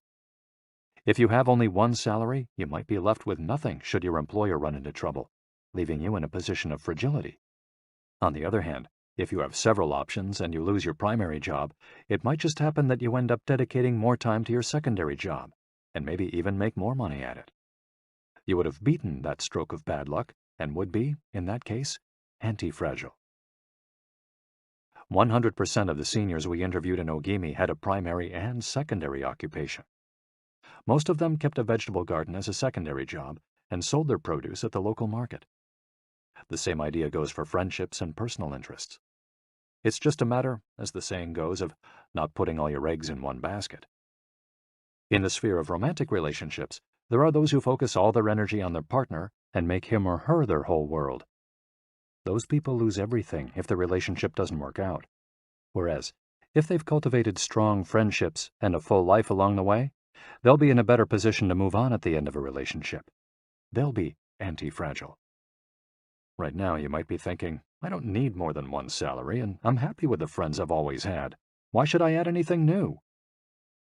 It might seem like a waste of time to add variation to our lives because extraordinary things don't ordinarily happen. We slip into a comfort zone. But the unexpected always happens, sooner or later. Step 2. Bet conservatively in certain areas and take many small risks in others. The world of finance turns out to be very useful in explaining this concept. If you have $10,000 saved up, you might put $9,000 of that into an index fund or fixed-term deposit and invest the remaining $1,000 in 10 startups with huge growth potential, say $100 in each. One possible scenario is that 3 of the companies fail. You lose $300. The value of 3 other companies goes down. You lose another $100 or $200. The value of 3 goes up. You make $100 or $200. And the value of one of the startups increases 20-fold. You make nearly $2,000, or maybe even more. You still make money, even if 3 of the businesses go completely belly up. You've benefited from the damage, just like the Hydra. The key to becoming anti-fragile is taking on small risks that might lead to great reward without exposing ourselves to dangers that might sink us, such as investing $10,000 in a fund of questionable reputation that we saw advertised in the newspaper. Step 3. Get rid of the things that make you fragile. We're taking the negative route for this exercise. Ask yourself, what makes me fragile? Certain people, things, and habits generate losses for us and make us vulnerable. Who and what are they? When we make our New Year's resolutions, we tend to emphasize adding new challenges to our lives. It's great to have this kind of objective, but setting good riddance goals can have an even bigger impact. For example, stop snacking between meals. Eat sweets only once a week. Gradually pay off all debt. Avoid spending time with toxic people. Avoid spending time doing things we don't enjoy simply because we feel obligated to do them. Spend no more than 20 minutes on Facebook each day. To build resilience into our lives, we shouldn't fear adversity because each setback is an opportunity for growth. If we adopt an anti-fragile attitude, we'll find a way to get stronger with every blow, refining our lifestyle and staying focused on our Ikigai. Taking a hit or two can be viewed as either a misfortune or an experience that we can apply to all areas of our lives as we continually make corrections and set new and better goals. As Taleb writes in Anti-Fragile, we need randomness, mess, adventures, uncertainty, self-discovery, hear traumatic episodes, all these things that make life worth living. We encourage those interested in the concept of anti-fragility to read Nassim Nicholas Taleb's Anti-Fragile. Life is pure imperfection, as the philosophy of wabi-sabi teaches us, and the passage of time shows us that everything is fleeting. But if you have a clear sense of your Ikigai, each moment will hold so many possibilities that it will seem almost like an eternity.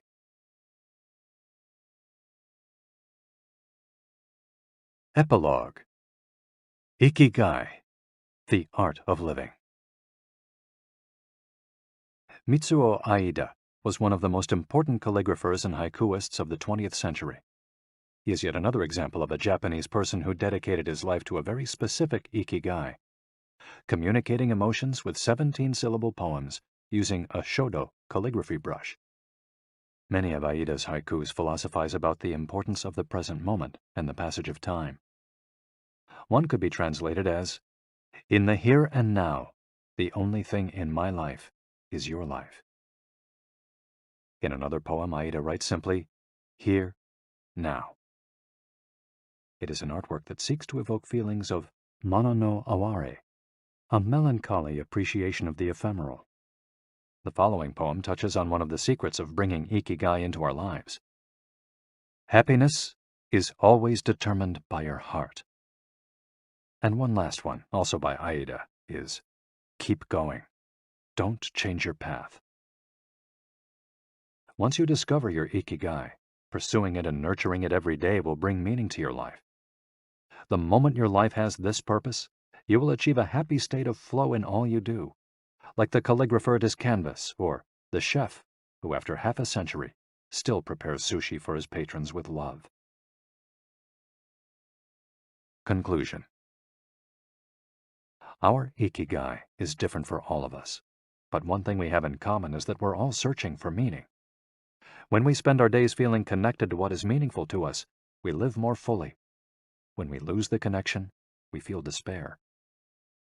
Modern life estranges us more and more from our true nature, making it very easy for us to lead lives lacking in meaning. Powerful forces and incentives, money, power, attention, success, distract us on a daily basis.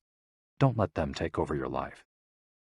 Our intuition and curiosity are very powerful internal compasses to help us connect with our Ikigai. Follow those things you enjoy and get away from or change those you dislike. Be led by your curiosity and keep busy by doing things that fill you with meaning and happiness.